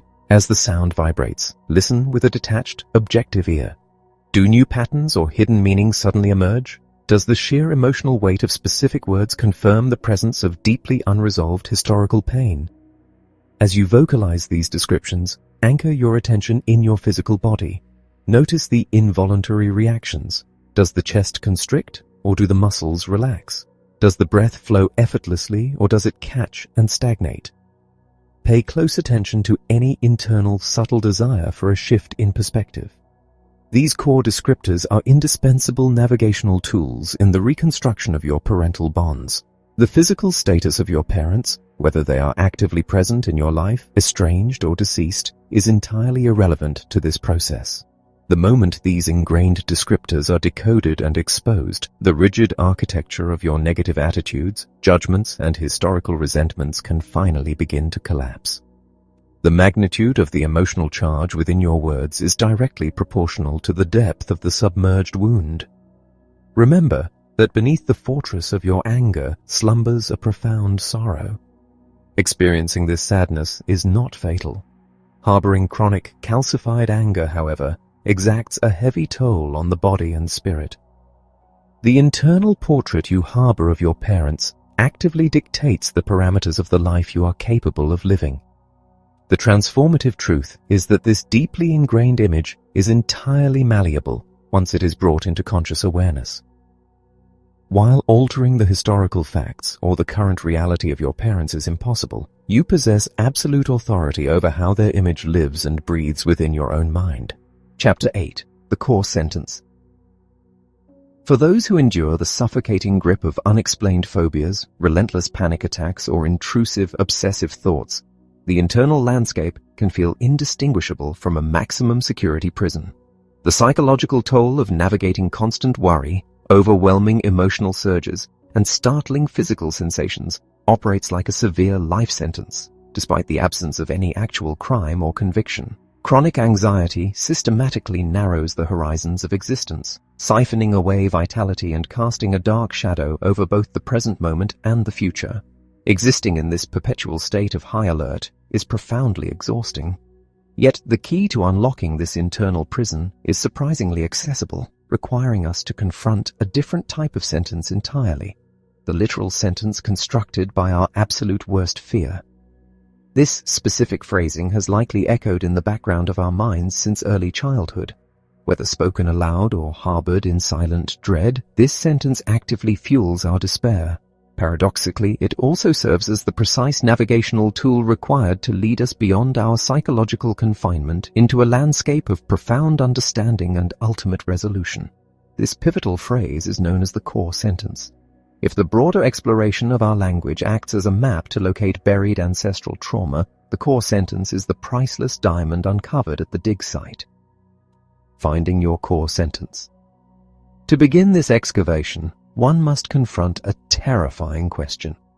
What is your absolute worst fear?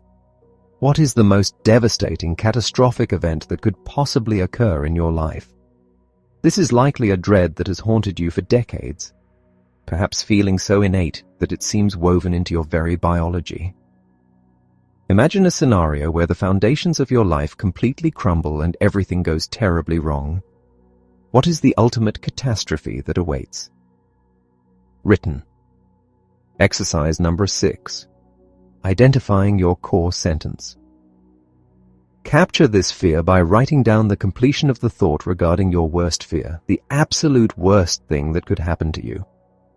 The words that immediately surface form the initial draft of your core sentence. This statement might begin with the pronoun I, expressing a fear of losing everything.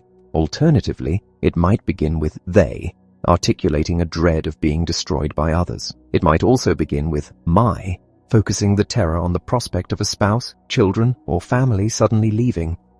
A core sentence can emerge through various linguistic structures, but the focus must remain on the absolute worst-case scenario. Written exercise number 7, tweaking your core sentence. To refine this further, address the question again without any internal editing or rationalization. Allow the thoughts to flow onto the page without restraint until the very bottom of the fear is reached. Complete the thought regarding the worst thing that could happen. Let the sentences begin with variations of they, I could, or my family could, and observe the raw language that appears.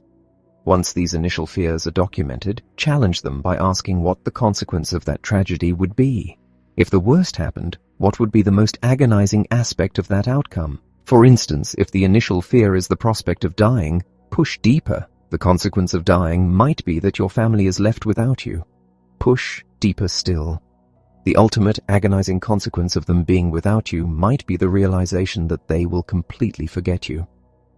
The progression from fearing death to fearing absolute erasure carries a significantly heavier emotional charge. Written exercise number 8, deepening your core sentence.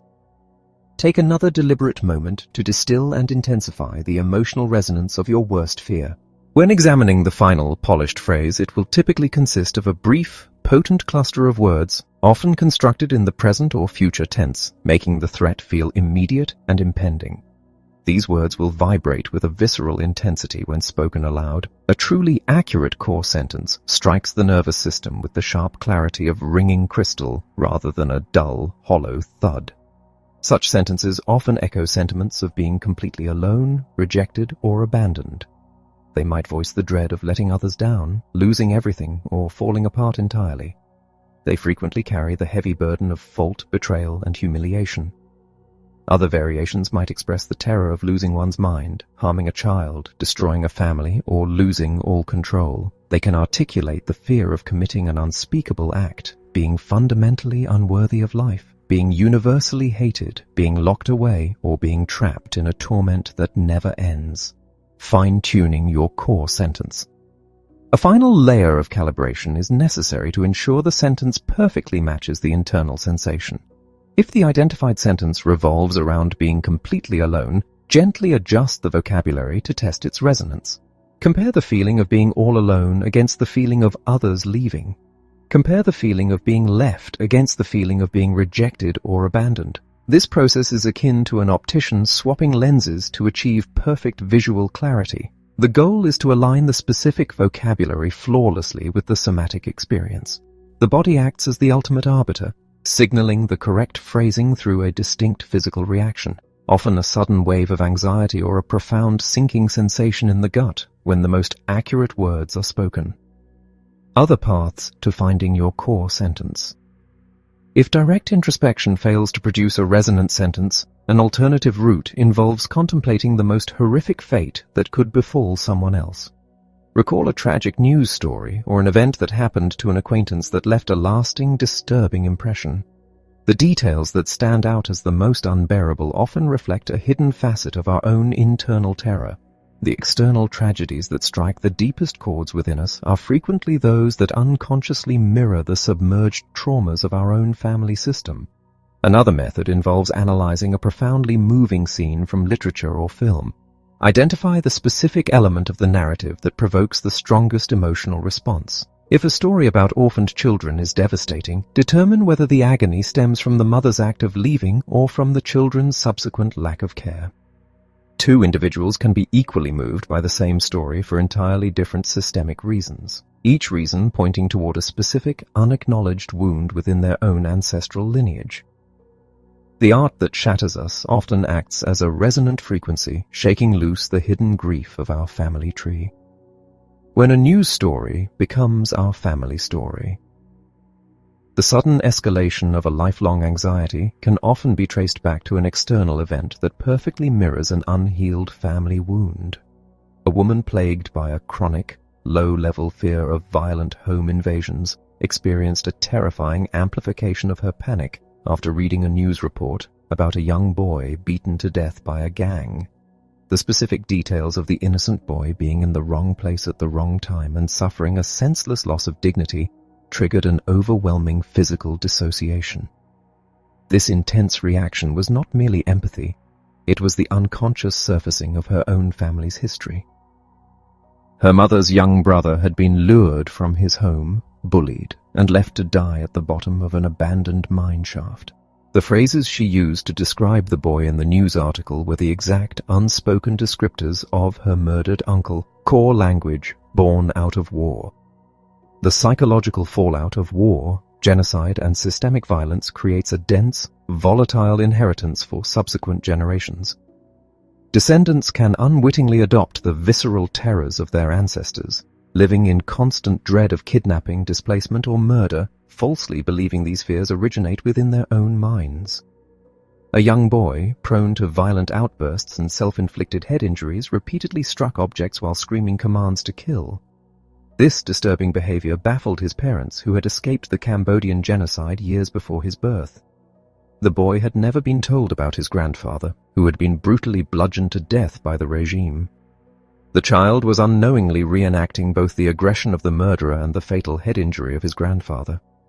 In families marked by extreme trauma, the instinct is often to bury the past to protect the young. However, this silence offers no immunity. The suppressed history inevitably resurrects itself in the symptoms and behaviors of the children. Resolution requires bringing the hidden history into the light, openly acknowledging the murdered ancestors, and, crucially, recognizing the systemic inclusion of the perpetrators who altered the family's destiny. Family pain, family silence. When survivors of immense tragedy cope by emotionally withdrawing and surrounding themselves with a fortress of silence, the unspoken agony seeps into the next generation. The granddaughter of a Holocaust survivor inherited a persistent, detached urge to incinerate herself. This desire, which she experienced as a foreign entity living inside her, was a direct manifestation of her grandmother's suppressed survivor's guilt and the unmourned loss of family members who perished in the gas chambers. Through acknowledging this systemic connection and visually returning the urge to its historical origin, the compulsion to die instantly vanished. Such destructive impulses often reveal an unconscious identification not only with the victims but also with the aggressors, highlighting the complex subterranean loyalties that bind a family to its most painful chapters.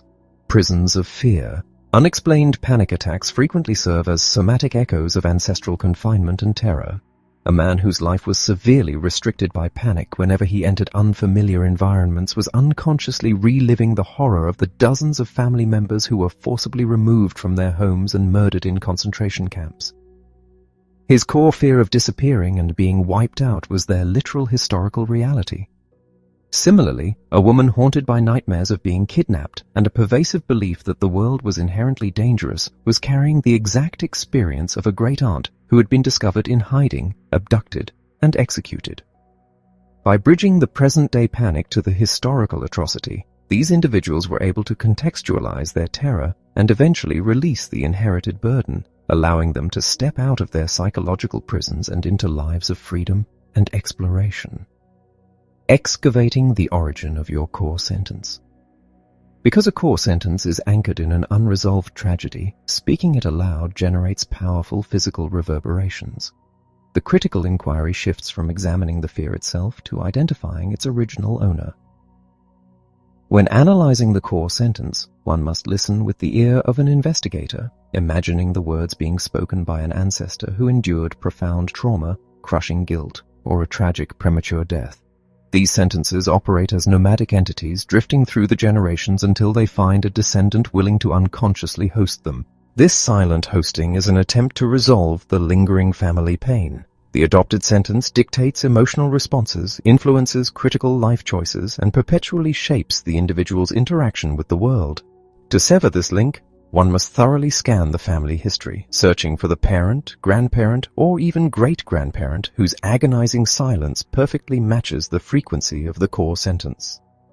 The search must include those who suffered immense loss, those who caused terrible harm, and those who evaded justice, as unatoned actions demand systemic balance, often extracting payment from the innocent lives of later generations. Acknowledging the family members behind your core sentence. If the historical owner of the fear is known, visualize them clearly. If the specific ancestor remains obscured by time or silence, imagine the presence of the family member who endured the corresponding emotions. It is unnecessary to know their exact identity or the precise details of their ordeal. They may even be an individual outside the bloodline who profoundly impacted the family's fate. Visualize the people bound to the trauma hidden within the core sentence. With a bowed head and deep, open breaths, internally communicate profound respect for their lives and their suffering. Assure them that their experiences will be remembered with honor. Envision them finally resting in peace and actively blessing your right to a vibrant, unburdened existence. As you inhale, draw in their supportive energy. As you exhale, consciously release the inherited fear, visualizing its intensity diminishing until it completely fades, leaving the body quiet and grounded. Your core sentence, the path to transforming fear. The core sentence stands as the most vital instrument for exposing the hidden architecture of family trauma. It serves as a direct conduit to the origin of the inherited fear and the submerged emotions residing within the physical body. By bringing the source into conscious awareness, the grip of the fear is fundamentally broken. This transformative phrase is characterized by its direct link to an early childhood or ancestral trauma. It frequently utilizes the pronouns I or they and relies on a sparse but highly dramatic vocabulary. The sentence acts as a vessel for the most emotionally volatile language of one's deepest dread, consistently triggering a visceral, physical response when vocalized. Its primary function is to recover the lost, undeclared language of historical suffering and pinpoint its exact location within the family lineage. By retrieving memories that defied integration, the core sentence provides a crucial context for present-day symptoms and emotional turbulence. It is a tool designed to target the hidden cause rather than merely managing the superficial symptoms, ultimately possessing the profound capacity to liberate an individual from the unseen chains of the past. Written exercise number 9. Constructing your core language map. The final phase involves consolidating the gathered linguistic fragments into a comprehensive map. Document the core complaint, capturing the exact phrasing of the primary struggle or feeling of disconnection. Next, record the core descriptors, detailing the unfiltered adjectives and hidden resentments associated with both the mother and the father. Finally, anchor the map with the core sentence, explicitly stating the absolute worst fear. By assembling these three elements, the full scope of the inherited narrative becomes visible, preparing the ground for the final step of unearthing the specific core trauma that set the entire cycle of suffering into motion. Chapter 9. The core trauma. As we gather the fragmented artifacts of our deepest anxieties, the final and most crucial phase of our mapping process comes into view. Up to this point, the emotional landscape has been charted through the extraction of the core complaint, the raw adjectives defining our parental bonds, and the precise, devastating sentence that voices our ultimate dread. These elements alone, however, are merely isolated coordinates. To fully illuminate the hidden architecture of our suffering, we must construct a sturdy bridge that connects these present-day emotional coordinates directly to the historical epicenter of the pain. This destination is the core trauma, the original, unresolved tragedy residing either in our own early childhood or buried deep within our ancestral lineage. Unearthing this root event is achieved through two primary navigational tools: formulating a targeted inquiry to span the generational gap, or visually charting the family tree. The first of these tools operates by asking a question so specific that it bypasses conscious defenses and summons the very ghost who originally experienced the terror. By transforming our worst fear into an investigative query, we cast a line backward through time. When a young man who harbored an inexplicable compulsion to be executed by firing squad asked who in his family had committed a terrible crime and escaped punishment, the question immediately summoned the suppressed history of his grandfather, a wartime official who had evaded justice. Such questions act as precise tuning forks, resonating only when they strike the exact frequency of the buried family secret. They demand that the hidden ancestor step forward and reclaim the emotional burden they left behind. To understand the mechanics of this, one might examine a deeply distressing obsession, such as the sudden, paralyzing conviction that one might somehow harm an innocent child. A mother plagued by such intrusive thoughts is often completely bewildered, horrified by her own mind, and entirely unaware that she is likely serving as a psychological vessel for an older, unacknowledged family tragedy. The sheer intensity of the thought is a demanding echo from the past, insisting that a forgotten victim be remembered. When faced with such a terrifying internal narrative, the path to resolution requires constructing inquiries that mirror the dread. One must detach from the immediate panic and ask, who in the ancestral line actually caused harm to a vulnerable child? Who was responsible for a tragic accident? Who failed in their duty to protect the innocent, or who harbored a secret guilt over a child's demise? By casting these inquiries into the shadowed corners of the family history, the source of the intrusive thought often emerges, revealing that the present-day individual is merely replaying the emotional climax of an ancestor's darkest hour. This dynamic was profoundly evident in the life of a woman named Lisa. Consumed by the unrelenting conviction that her children were destined to perish, Lisa operated as a hyper-vigilant sentinel, terrified to let her offspring out of her sight. Her existence was defined by the suffocating weight of this anticipated doom, encapsulated in her absolute certainty that her child would die. Lacking a conscious explanation for this dread, Lisa turned her fear into an investigative tool. She began to search for the historical owner of the terror by asking who in her lineage had suffered the agonizing loss of a child, or who had been utterly powerless to keep their offspring safe. The search led her back to her grandparents, immigrants who had fled the ravages of famine in the Carpathian Mountains. Though shrouded in a thick veil of silence, it became apparent that the journey had exacted a terrible toll, and that children had likely succumbed to starvation along the way.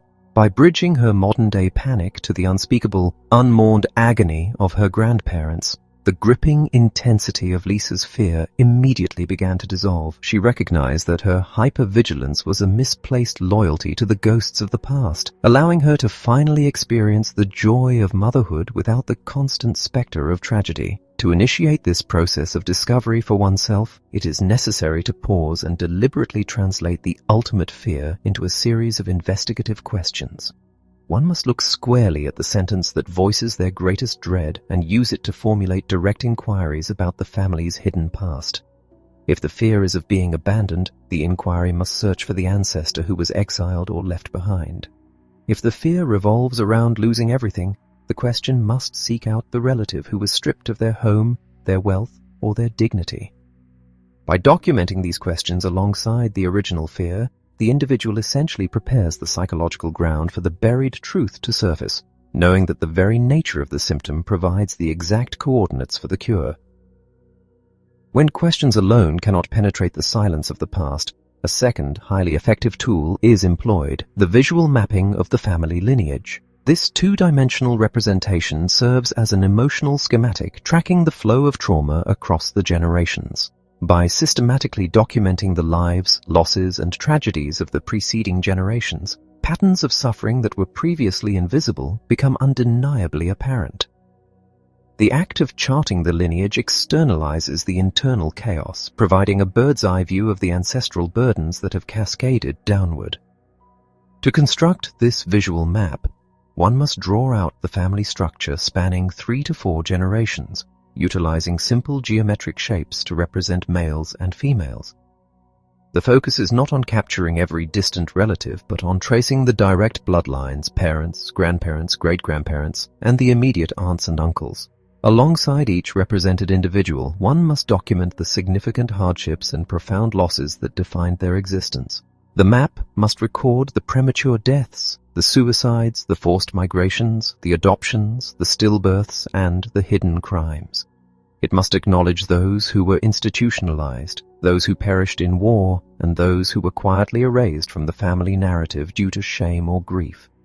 Once this landscape is charted, the individual is encouraged to step back and absorb the emotional weight of the entire system, observing which branches of the tree are heavy with unspoken sorrow and noticing how their own struggles seamlessly align with the unresolved agonies of those who came before. The profound illuminating power of this comprehensive mapping is perfectly illustrated by Carol's journey. For decades, Carol lived in a state of profound physical and emotional isolation, carrying 300 pounds of weight that she described as suffocating and smothering. She felt utterly betrayed by her own body, and her existence was defined by the terrifying conviction that she would remain forever alone. When her emotional map was fully assembled, it pointed directly to a horrific, unspoken tragedy involving her grandmother. During childbirth, the grandmother's 2 infant boys had suffered severe oxygen deprivation in the birth canal, rendering them mentally incapacitated. For half a century, these boys lived hidden away in the basement of the family home, completely cut off from the world, while the grandmother endured a lifetime of silent, agonizing guilt. Carol's profound weight gain, her feelings of suffocation, her isolation, and her sense of bodily betrayal were an exact, unconscious replication of the family's darkest chapter. She was physically manifesting the smothering in the birth canal, the isolation of the basement, and the agonizing betrayal of the grandmother's womb. Once Carol recognized that her physical suffering was a monument to her hidden uncles and her grieving grandmother, the psychological need to carry the burden shattered. The revelation released the trapped energy of the past, initiating a profound internal shift that finally permitted her to reclaim her own body and step out of the shadows of her family's history. Chapter 10. From Insight to Integration. The revelation of a hidden family dynamic is a profound awakening, yet illumination alone is rarely sufficient to permanently alter the deeply entrenched neurobiology of suffering. Uncovering the historical origin of an inherited trauma, identifying the exact ancestor whose unresolved terror has hijacked our modern existence, provides an invaluable compass, but simply holding the compass does not transport us out of the wilderness. True transformation demands that we move beyond mere intellectual comprehension and embark upon the visceral, often demanding process of integration. Intellectual insight is a vital first step. It shatters the illusion that our suffering is a permanent biological flaw. However, to dismantle the physical architecture of our anxiety, the newly discovered truth must penetrate the body. The mind can readily grasp the logic of transgenerational inheritance, but the nervous system, conditioned by decades of hypervigilance, requires a distinct physical experience of safety to fundamentally restructure itself. We must translate our psychological revelations into a new somatic reality. The map, home, navigating back to a state of internal equilibrium necessitates a deliberate and active engagement with the very ancestors whose pain we have unknowingly carried. We have spent our lives following a map written in the invisible ink of our core language, a map that invariably led us into the epicenter of familial despair. Now, equipped with conscious awareness, we must utilize those same coordinates to chart the map home. This journey home is not a physical relocation, but a profound internal migration toward reconciliation and wholeness. It requires us to stand, psychologically speaking, before the relatives who endured unspeakable hardships, those who committed grievous acts, and those who were quietly erased from the family narrative. To construct this map home, we must cultivate a deep internal posture of reverence and humility. We must cease our unconscious attempts to share in their tragic fates. The instinct to suffer in solidarity with a traumatized grandparent or a marginalized parent is a misguided form of love, one that only perpetuates the cycle of agony. True honoring requires us to leave their burdens exactly where they belong, in the past. When we visualize these ancestors, we must consciously acknowledge the sheer magnitude of their suffering without attempting to absorb it. We look upon the grandmother who lost her children, the grandfather who perished in the war, or the uncle who was institutionalized, and we speak to them not with words of pity, but with profound respect for the weight they carried.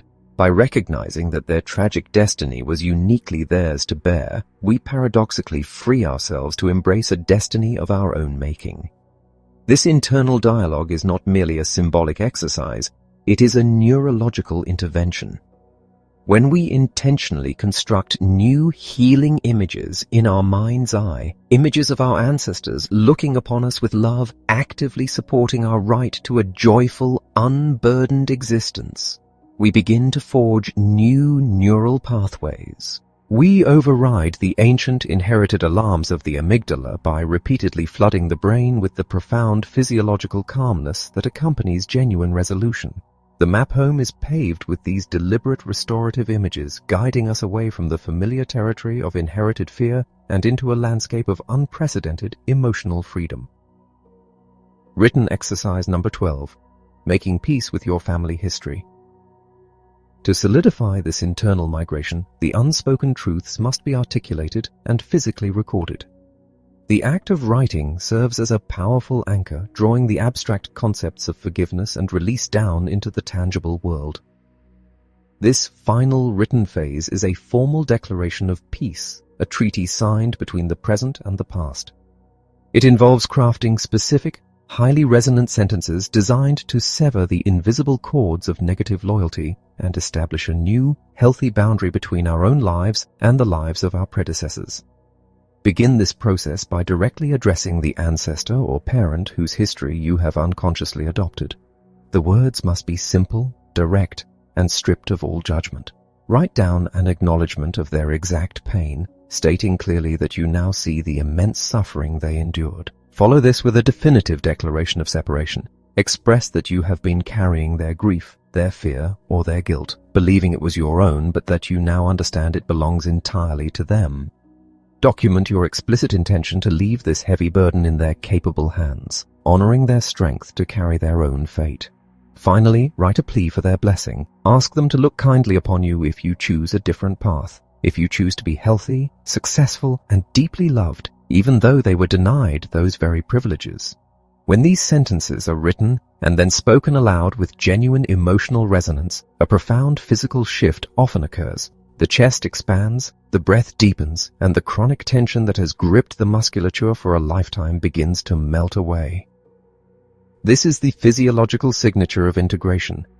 It is the moment when the mind and the body finally align, recognizing that the war is over, the debts are settled, and the life force can once again flow freely, unencumbered by the ghosts of the past. Chapter 11. The core language of separation. Not every trace of our specialized vocabulary of suffering originates from the distant past of our ancestors. There is a distinct, highly recognizable dialect of fear that stems directly from a trauma lived firsthand during our most vulnerable developmental stages, specifically the overwhelming emotional impact of being separated from our mothers early in life.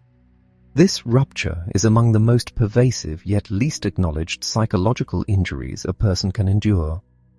When the primary maternal bond is significantly interrupted, it generates a subterranean well of yearning, panic, and dissatisfaction that often remains entirely hidden from our conscious awareness, yet relentlessly dictates the terms of our adult lives.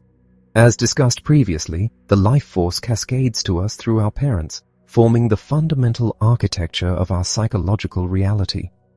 This structural foundation is laid during gestation and solidifies in the crucial months following birth. During this primal window, the mother constitutes the entirety of the infant's universe.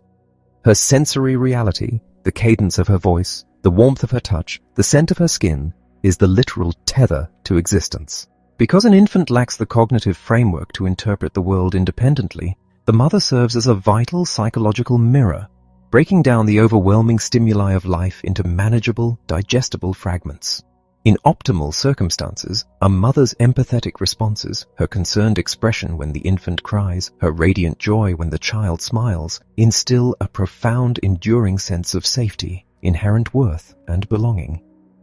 She essentially pours her emotional stability into the child, allowing the infant to construct a vast internal reservoir of security. This reservoir is an absolute necessity. It equips the growing child with the intrinsic trust required to navigate future adversities and temporary disconnections without losing their psychological footing. However, when this reservoir remains empty or severely depleted due to a maternal deficit, the resulting void makes it nearly impossible to trust life itself. The internal image of the mother and the internal image of life are inextricably bound. When a disruption in maternal care occurs, the resulting emotional chasm can completely destabilize the groundwork for all future intimacy. A critical aspect of these early ruptures is their total absence from our narrative memory. Because the neurological structures responsible for cataloging cohesive autobiographical memories are not fully functional during infancy and early childhood, the agonizing distress of the separation cannot be stored as a coherent story. Stripped of context, the unmet primitive needs persist in the unconscious, driving us to frantically seek appeasement through external substitutes, whether through a relentless pursuit of career milestones, a dependency on substances, or the impossible demands placed upon romantic partners. Furthermore, the terror embedded in an early separation violently distorts our adult perception of reality, causing us to interpret ordinary interpersonal friction as a catastrophic threat to our survival. The act of falling in love is particularly treacherous for those with an interrupted bond, as romance organically rewinds the emotional clock, plunging the individual back into the identical vulnerability experienced with the early mother. We inevitably project our unresolved maternal yearnings onto our spouses or lovers, silently declaring that this new person will finally satisfy the bottomless needs that our primary caregiver could not. This unconscious projection is a guaranteed recipe for relational disaster. If a partner assumes a parental role in an attempt to soothe these ancient wounds, the romantic dynamic collapses. Conversely, if the partner fails to meet these impossible expectations, the individual feels profoundly betrayed and abandoned all over again. Consequently, the shadow of the early maternal rupture continually sabotages the stability of romantic commitments. Driven by an unacknowledged terror that intimacy will inevitably be snatched away, the individual oscillates between desperately clinging to their partner and preemptively pushing them away to avoid the anticipated agony of loss, trapping both people in a relentless cycle of emotional turbulence. While the vast majority of mothers harbor a deep devotion to their children, circumstances frequently arise that force an unavoidable separation. These ruptures can be strictly physical, resulting from adoption, prolonged hospitalizations, severe illnesses, or necessary extended absences. However, emotional severing is equally destructive. A mother may be physically present in the room, yet if her psychological bandwidth is consumed by a severe trauma, such as grieving a death, navigating a brutal divorce, or battling profound depression, her emotional attunement vanishes. To the infant, her psychological absence is registered as a devastating loss. This profound disconnection can even initiate in the womb. If a pregnant woman is engulfed by terror, enduring a hostile environment, or grieving a previous miscarriage, her distress alters the shared biological environment, disrupting the foundational harmony with the developing fetus. Yet the devastation of an early separation is not a permanent life sentence. The capacity to restore this vital connection is always available, regardless of age, and the journey toward repair invariably begins by deciphering the specific vocabulary born from the injury. The core language of separation. The emotional fallout of an early maternal rupture generates a highly specific, fertile ground from which a distinct core language sprouts. When carefully examining the speech of an individual suffering from an interrupted bond, the language is typically saturated with an agonizing desperation for connection, often inextricably tangled with fierce expressions of rage, harsh judgment, and profound cynicism regarding the reliability of others. Examples of core sentences from an early separation. This specific trauma produces terrifying internal declarations. The core sentences often echo with themes of absolute abandonment and annihilation. They voice fears, such as being left, being rejected, or being completely alone with nobody to rely on. They speak of a terrifying helplessness, a total loss of control, and a pervasive belief that one simply does not matter or is fundamentally unwanted. The language frequently oscillates between feeling like one is never enough, or conversely, that one's needs are entirely too much for anyone to bear. The dread of being hurt, betrayed, or destroyed is paramount, often culminating in dramatic expressions of being annihilated, ceasing to exist, or surrendering to absolute hopelessness. While these identical sentences can occasionally be inherited from the tragedies of previous generations, for many, they are the direct linguistic residue of a fractured maternal bond. A hallmark of this specific injury is a vehement rejection of the mother, heavily laced with blame for her perceived failures. However, this dynamic can also invert. An individual may harbor an intense protective love for the mother, believing her to be fragile and inadequate, thereby reversing the natural flow of care. In a desperate, unconscious bid to secure a bond that never fully materialized, the child assumes the role of the caregiver, attempting to pour into the mother the very stability they themselves are starving for. It is in these instances that the core descriptors examined in earlier chapters frequently surface, painting the mother as cold, preoccupied, manipulative, terrifying, or completely devoid of maternal instinct. Wanda's aloneness. The enduring devastation of an unhealed maternal rupture was glaringly apparent in the life of Wanda, a woman in her early 60s heavily burdened by depression, a history of substance abuse, and the wreckage of 3 failed marriages. Her existence was a testament to chronic, inescapable isolation. When asked to define her mother, Wanda's core descriptors were sharp and unforgiving. She characterized her as completely cold, aloof, and utterly distant. The historical catalyst for this icy maternal relationship occurred before Wanda was even conceived. Her mother, Evelyn, had endured an unimaginable horror. Exhausted while nursing her firstborn infant, Gale, Evelyn had momentarily drifted to sleep, tragically rolling over and suffocating the child. The resulting devastation and crushing guilt were absolute. In a desperate, blind attempt to outrun the agony, Evelyn quickly conceived Wanda, hoping a new child would erase the nightmare. But trauma of that magnitude cannot be bypassed. The suffocating guilt over Gale's death thoroughly contaminated Evelyn's capacity to mother her second daughter. It severely restricted her ability to be emotionally present and consistent. As a child, Wanda could viscerally feel this distance whenever she was held. Lacking the cognitive ability to comprehend her mother's hidden agony, Wanda internalized the aloofness as a personal rejection.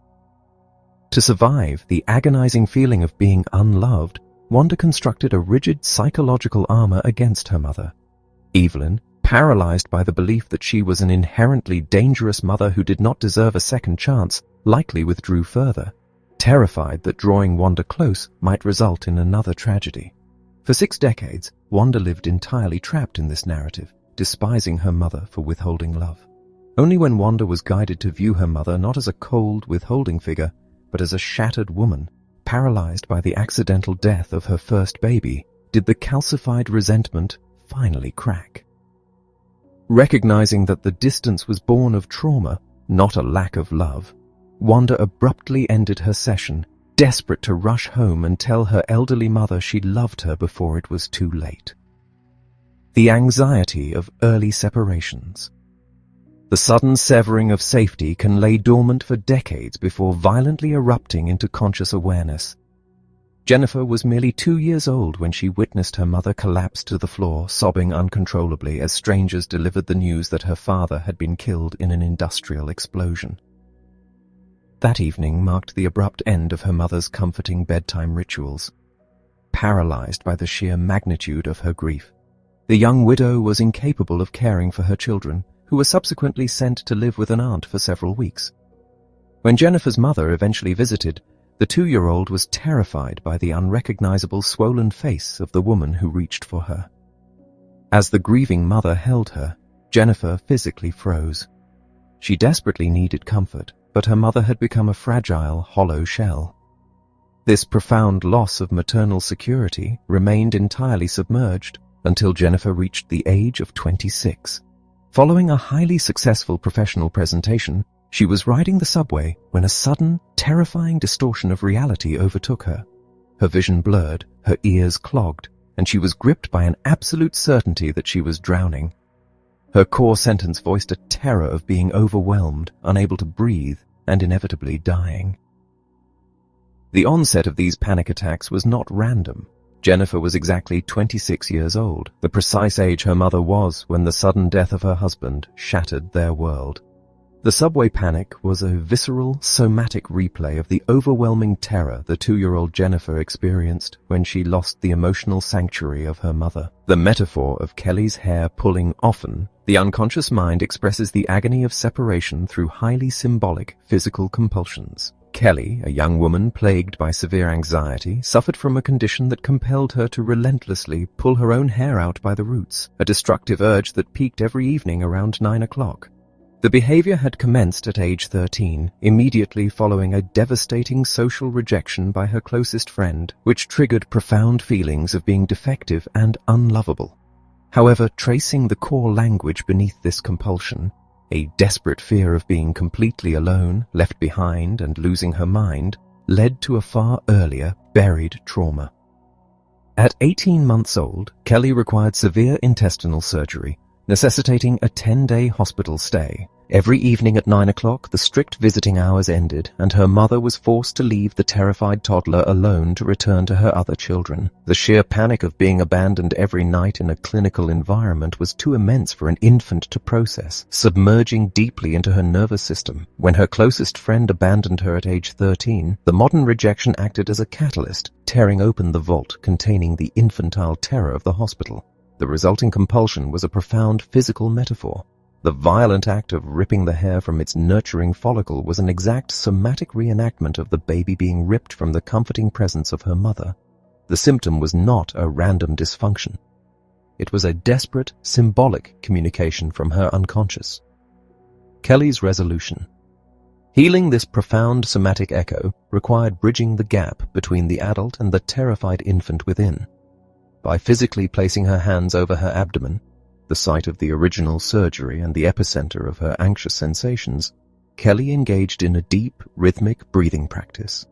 In her mind's eye, she visualized cradling the frightened 18-month-old version of herself, offering the absolute assurance that she would never again abandon her in moments of terror.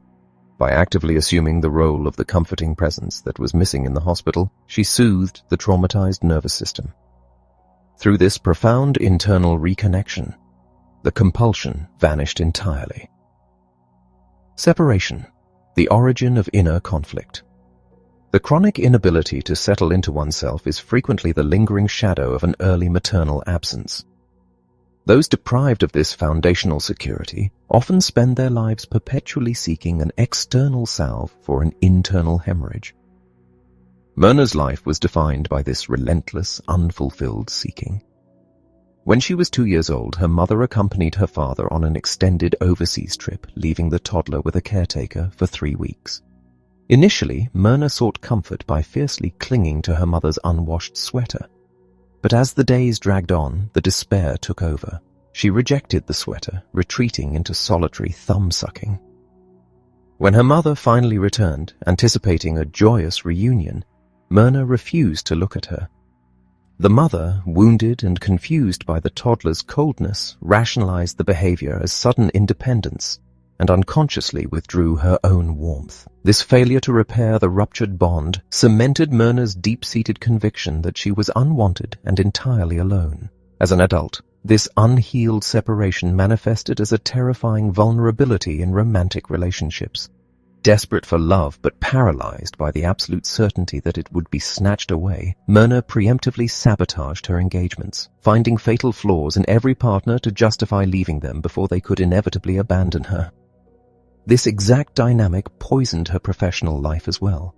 Every new opportunity was tainted by the paralyzing fear that she would be judged inadequate and ultimately rejected. The consequences of an interrupted maternal bond reach into every corner of human existence, shaping our capacity for empathy, our resilience, and our ability to sustain intimacy. Yet, even when the foundational mothering was deeply flawed, recognizing the historical and systemic context of these deficits allows us to step out of the cycle of blame. By understanding the traumas that restricted our parents, we can actively begin to parent ourselves, providing the internal reassurance necessary to finally bridge the gap between our past wounds and our present capacity for joy. Chapter 12. The Core Language of Relationships. The arena of intimate partnership is arguably the most potent and volatile trigger for our unresolved psychological burdens. When two people unite in a committed relationship, they are not merely joining their individual lives, they are unknowingly orchestrating a profound collision of two distinct ancestral histories. The intense friction, the recurring arguments, and the agonizing disconnects that so often characterize romantic unions are rarely solely about the present moment or the immediate circumstances. Instead, these domestic disputes are frequently fueled by a deeply ingrained vocabulary of suffering that we carry into the marriage bed. What we identify as the fundamental issue with our spouse or lover, the central complaint that we believe is destroying the relationship, is very often a direct echo of an unhealed fracture within our own family system. We project our deepest unspoken fears of abandonment, betrayal, or suffocation directly onto the person closest to us, subconsciously demanding that they heal wounds they never inflicted. The relationship becomes a pressure cooker for the unresolved traumas of the past. To unravel this complex web of projection and historical pain, a specific and courageous line of inquiry must be adopted. The questions we ask ourselves must penetrate far beneath the superficial layers of the immediate argument. We must rigorously interrogate the timeline of the relational breakdown. When exactly did the feeling of distance, resentment, or panic begin?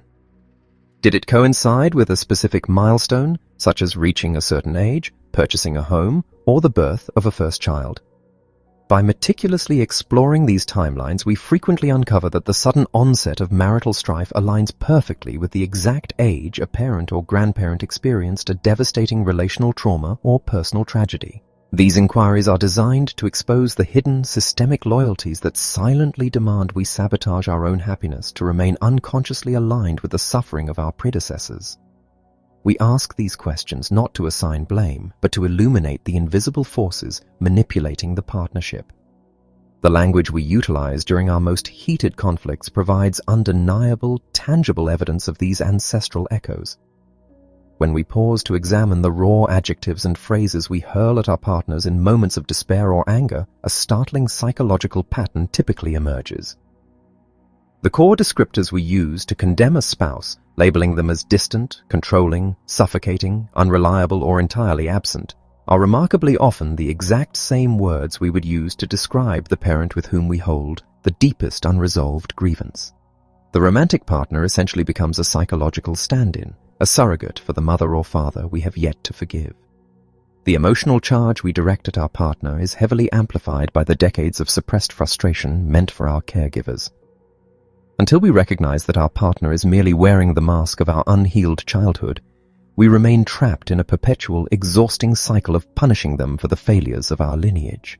As these linguistic clues are carefully gathered and analyzed, they inevitably point backward toward the family history, directing us toward the core trauma that established our destructive relational blueprint. A persistent, irrational jealousy that plagues a marriage might not be rooted in any actual behavior of the spouse, but rather in a grandmother's unacknowledged devastation over a hidden betrayal or abandonment that shattered her life. A paralyzing fear of intimacy frequently traces back to an ancestor who was trapped in a highly destructive, abusive, or even fatal union. The romantic arena simply becomes the stage where these ancestral tragedies demand to be recognized and finally brought to a peaceful resolution. The pain does not originate with the couple, it is merely echoing through them. Viewing our intimate struggles through this transgenerational lens requires us to embrace a much larger perspective. We must zoom out and look far beyond the couple itself. The agonizing dances of pursuit and withdrawal, the cycles of explosive anger and chilling silence, are rarely the exclusive invention of the two individuals involved in the fight. They are systemic reenactments. When a struggling relationship is viewed strictly as an isolated entity, the therapeutic solutions remain superficial, focusing only on communication tactics or compromise, which rarely hold under pressure. Genuine, enduring healing requires the profound realization that the partnership is serving as a crucible for the unresolved agonies of the generations standing invisibly behind both individuals. Each partner is unconsciously fighting battles that belong to their ancestors. This realization demands a rigorous, unflinching self-examination of the broader historical tapestry. We must look at the lineage and ask if our current relational dynamic perfectly mirrors a pattern etched into the family history. Are we unconsciously replicating the emotional starvation or the bitter resentments of our parents' marriage? Are we fulfilling an unspoken tragic loyalty to an aunt who died alone, or a grandfather who was exiled by systematically destroying our own chances at enduring love?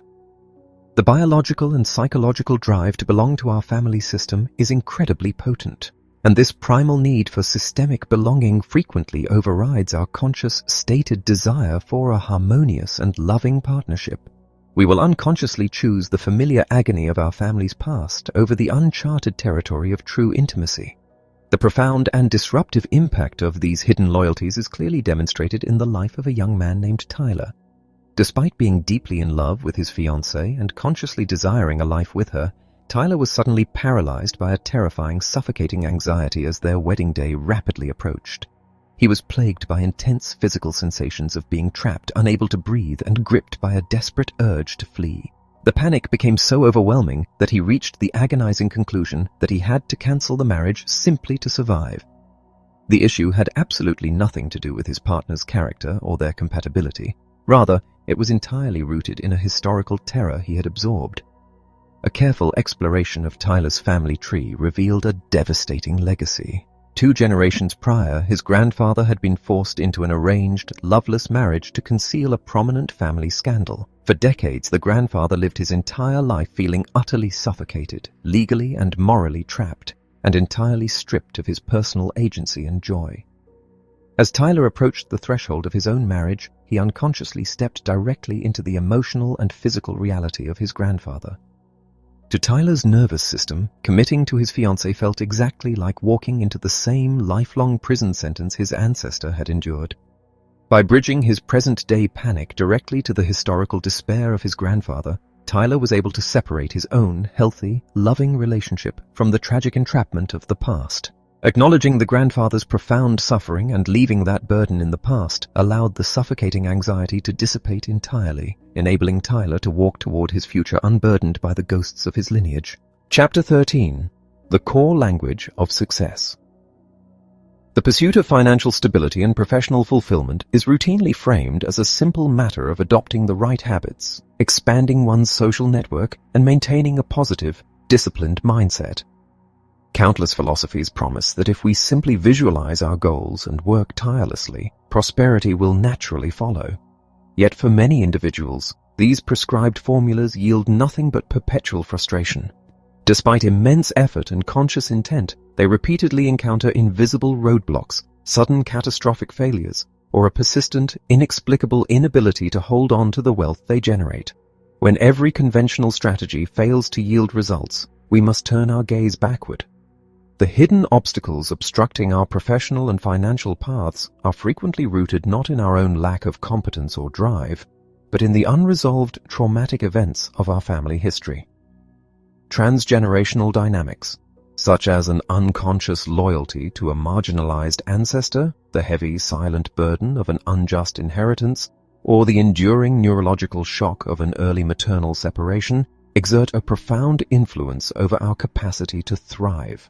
Our deepest fears of failure, and paradoxically, our fears of success, possess a distinct core language that, when deciphered, reveals the historical debts we are unknowingly attempting to pay.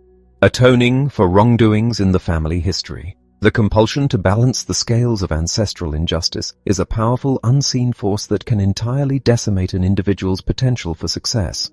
When a previous generation acquires wealth or advantage through exploitation, deceit, or an unequal distribution of resources, the resulting systemic guilt does not vanish. It is passed down. A subsequent descendant may unconsciously adopt a life of financial struggle or chronic failure as a blind, symbolic attempt to atone for the sins of their predecessors. Consider the trajectory of Ben, an attorney who was merely days away from permanently closing his failing law practice. Despite consistently landing promising clients, every major deal inexplicably fell apart at the last moment. He was plagued by an enduring pattern of acquiring just enough to survive, only to have the bottom drop out, leaving him entirely depleted. His core language was defined by the desperate phrases, "I am just surviving," and "I barely have enough." When examined through the lens of generational trauma, these specific words did not originate with Ben. They were the historical echo of the migrant workers who had been ruthlessly exploited by his grandfather.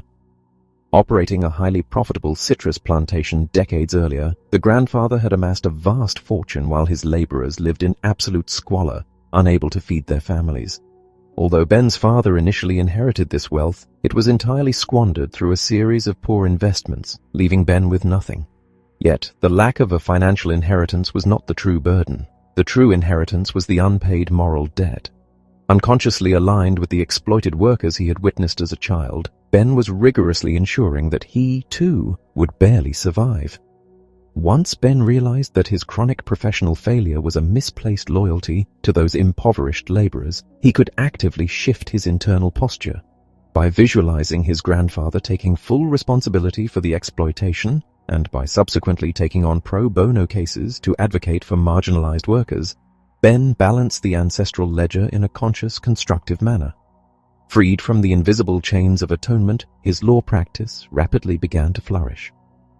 A similar dynamic of undeserved gain stifled the ambitions of a woman named Loretta. For decades, she had harbored a fierce desire to launch her own business, yet every time an opportunity materialized, she was paralyzed by a sudden, inexplicable dread. Her core language revealed a deep-seated conviction that she did not deserve to possess whatever she acquired. An investigation into her family's past uncovered a bitter, unresolved fracture regarding the family estate. Her grandmother had bequeathed a highly profitable farm entirely to Loretta's father, explicitly disinheriting his 4 siblings.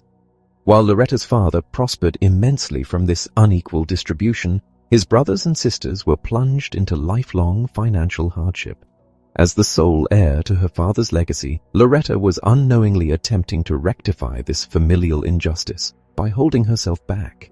By systematically refusing to succeed, she was standing in silent, unconscious solidarity with her cheated aunts and uncles.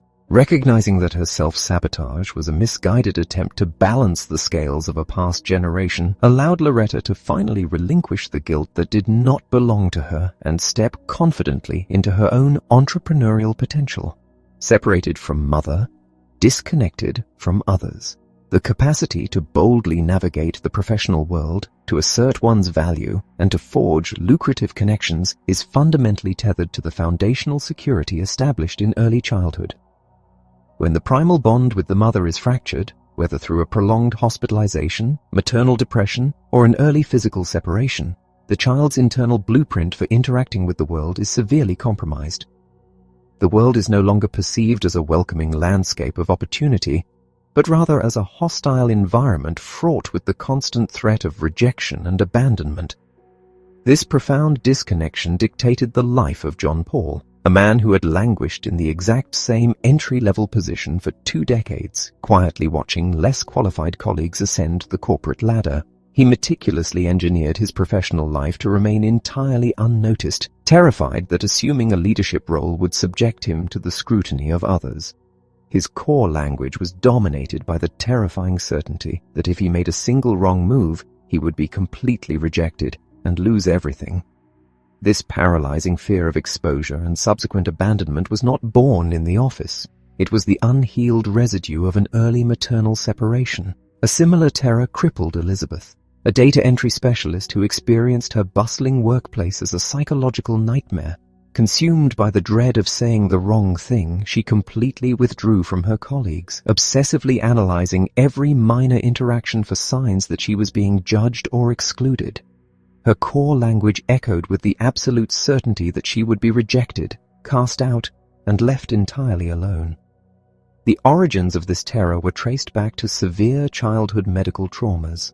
At ages 1, 3, and 7, Elizabeth had endured prolonged hospitalizations, leaving her utterly isolated from her mother's comforting presence in a cold, clinical environment. To the young child, the temporary medical separation was internalized as an absolute catastrophic abandonment. Decades later, her nervous system continued to overlay the terrifying environment of the hospital onto her modern-day office. For both John Paul and Elizabeth, the pathway to professional liberation required bridging the gap back to these early childhood traumas.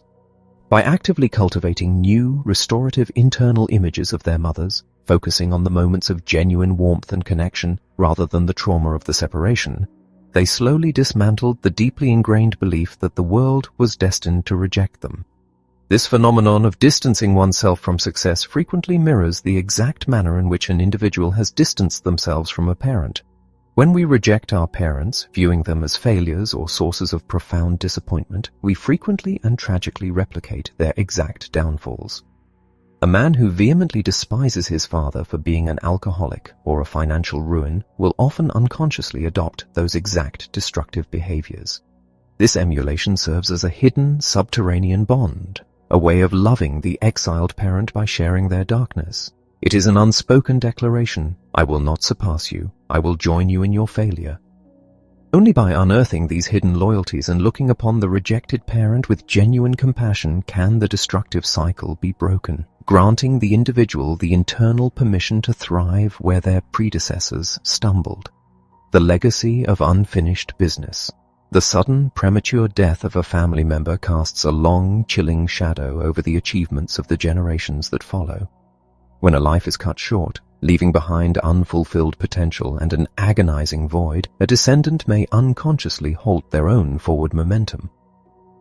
Out of a silent, agonizing solidarity with the deceased, an individual might repeatedly stop just short of completing a degree, finalizing a major business acquisition, or stepping into the spotlight of public recognition. The internal logic of this entanglement dictates that it is a betrayal to enjoy the fruits of a full, successful life when a beloved sibling, parent, or ancestor was denied the very same privilege.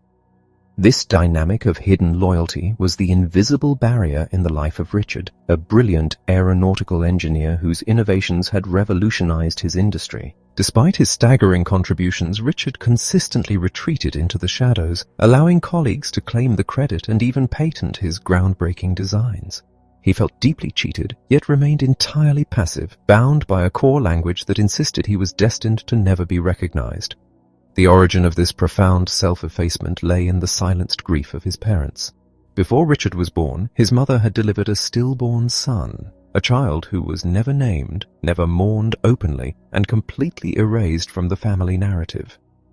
Unconsciously identified with the forgotten older brother who was denied the right to exist and be seen, Richard ensured that his own professional existence remained equally invisible.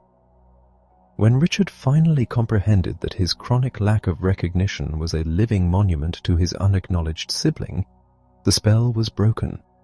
He filed for a major patent, claiming the industry recognition that was rightfully his, and in doing so, allowed his own life force to finally ignite. The legacy of ancestral trauma manifests in countless other subtle restrictions upon our prosperity.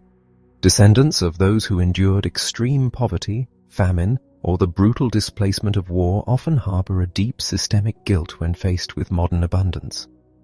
To amass wealth feels like a profound betrayal of the starving grandparents who sacrificed everything.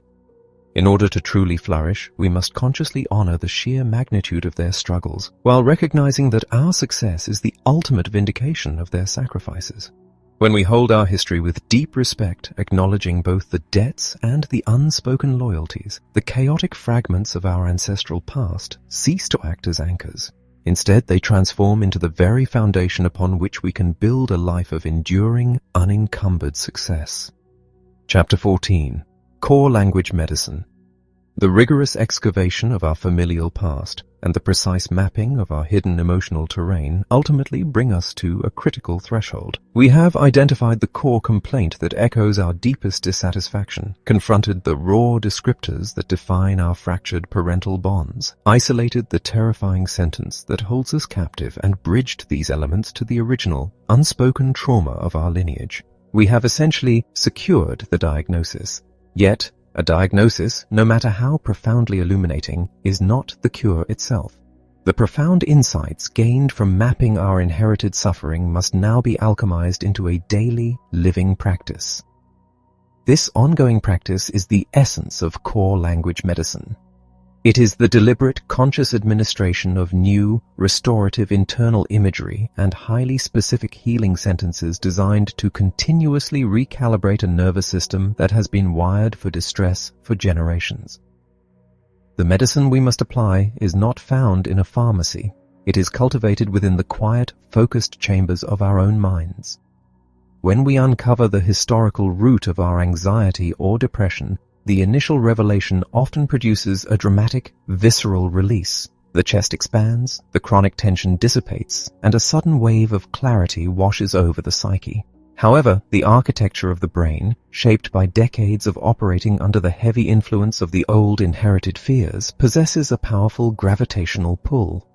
The established neural pathways of anxiety are wide and deeply entrenched, while the newly forged pathways of peace and separation are fragile and narrow. To ensure that this profound internal shift becomes permanent, the new pathways must be traveled repeatedly. We must become active, dedicated participants in our own neuroplasticity. The restorative images we have constructed, the visualization of our ancestors offering their blessings, the conscious separation of our fate from theirs, the warm embrace of the once distant mother, must be summoned daily. They must be practiced with the same relentless devotion that our minds previously applied to our worst-case scenarios. This internal medicine requires a profound commitment to somatic awareness. The healing sentences we have carefully crafted to sever the invisible cords of negative loyalty lose their potency if they are merely recited as an intellectual exercise. The words must be felt. When we stand in the privacy of our own awareness and declare to a tragic ancestor that we will leave their heavy burden with them, or when we whisper to our own terrified inner child that they are finally safe, the body must be allowed to register the truth of the statement. We must pause, breathe deeply into the abdomen, and physically absorb the resulting sensation of grounding and relief. If the old panic attempts to resurface, as it inevitably will when triggered by the stresses of modern life, we must immediately administer the medicine.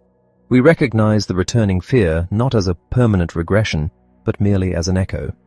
We meet the echo with the newly established truth, repeating the healing sentence until the nervous system yields to the present moment. Next steps. Continue the transformation. The transition from intellectual insight to enduring biological transformation demands the establishment of deliberate grounding rituals. These rituals serve as anchors, securing the newly liberated life force and preventing us from drifting back into the familiar, chaotic currents of our family history. The environment in which we live must begin to reflect the internal peace we are cultivating. For many, this involves creating a dedicated physical space for reflection, perhaps lighting a candle to honor the ancestors whose stories have finally been brought into the light.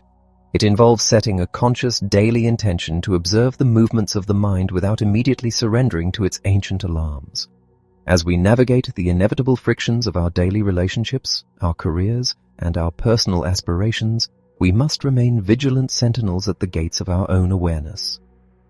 When a romantic partner triggers a sudden, disproportionate wave of anger or a deep familiar dread of abandonment, we must stop and consult our map. We must ask ourselves in real time whose emotion we are truly feeling. Is this the present reality, or is this the ghost of an unhealed mother or an exiled grandfather demanding to be seen? By continuously applying this transgenerational lens, we strip the daily triggers of their power. We learn to separate the actual events of our lives from the historical overlay of our lineage. This ongoing transformation also necessitates a profound shift in how we relate to the concept of forgiveness. True systemic healing rarely requires a dramatic face-to-face confrontation with those who have caused us harm. The parents who failed us, or the ancestors who perpetuated the cycles of abuse, were often operating blindly under the crushing weight of their own inherited traumas. The most potent form of forgiveness is an internal, silent acknowledgement of the broader, tragic context of their lives. It is the realization that they gave what they were capable of giving, heavily restricted by the wounds they never had the opportunity to heal.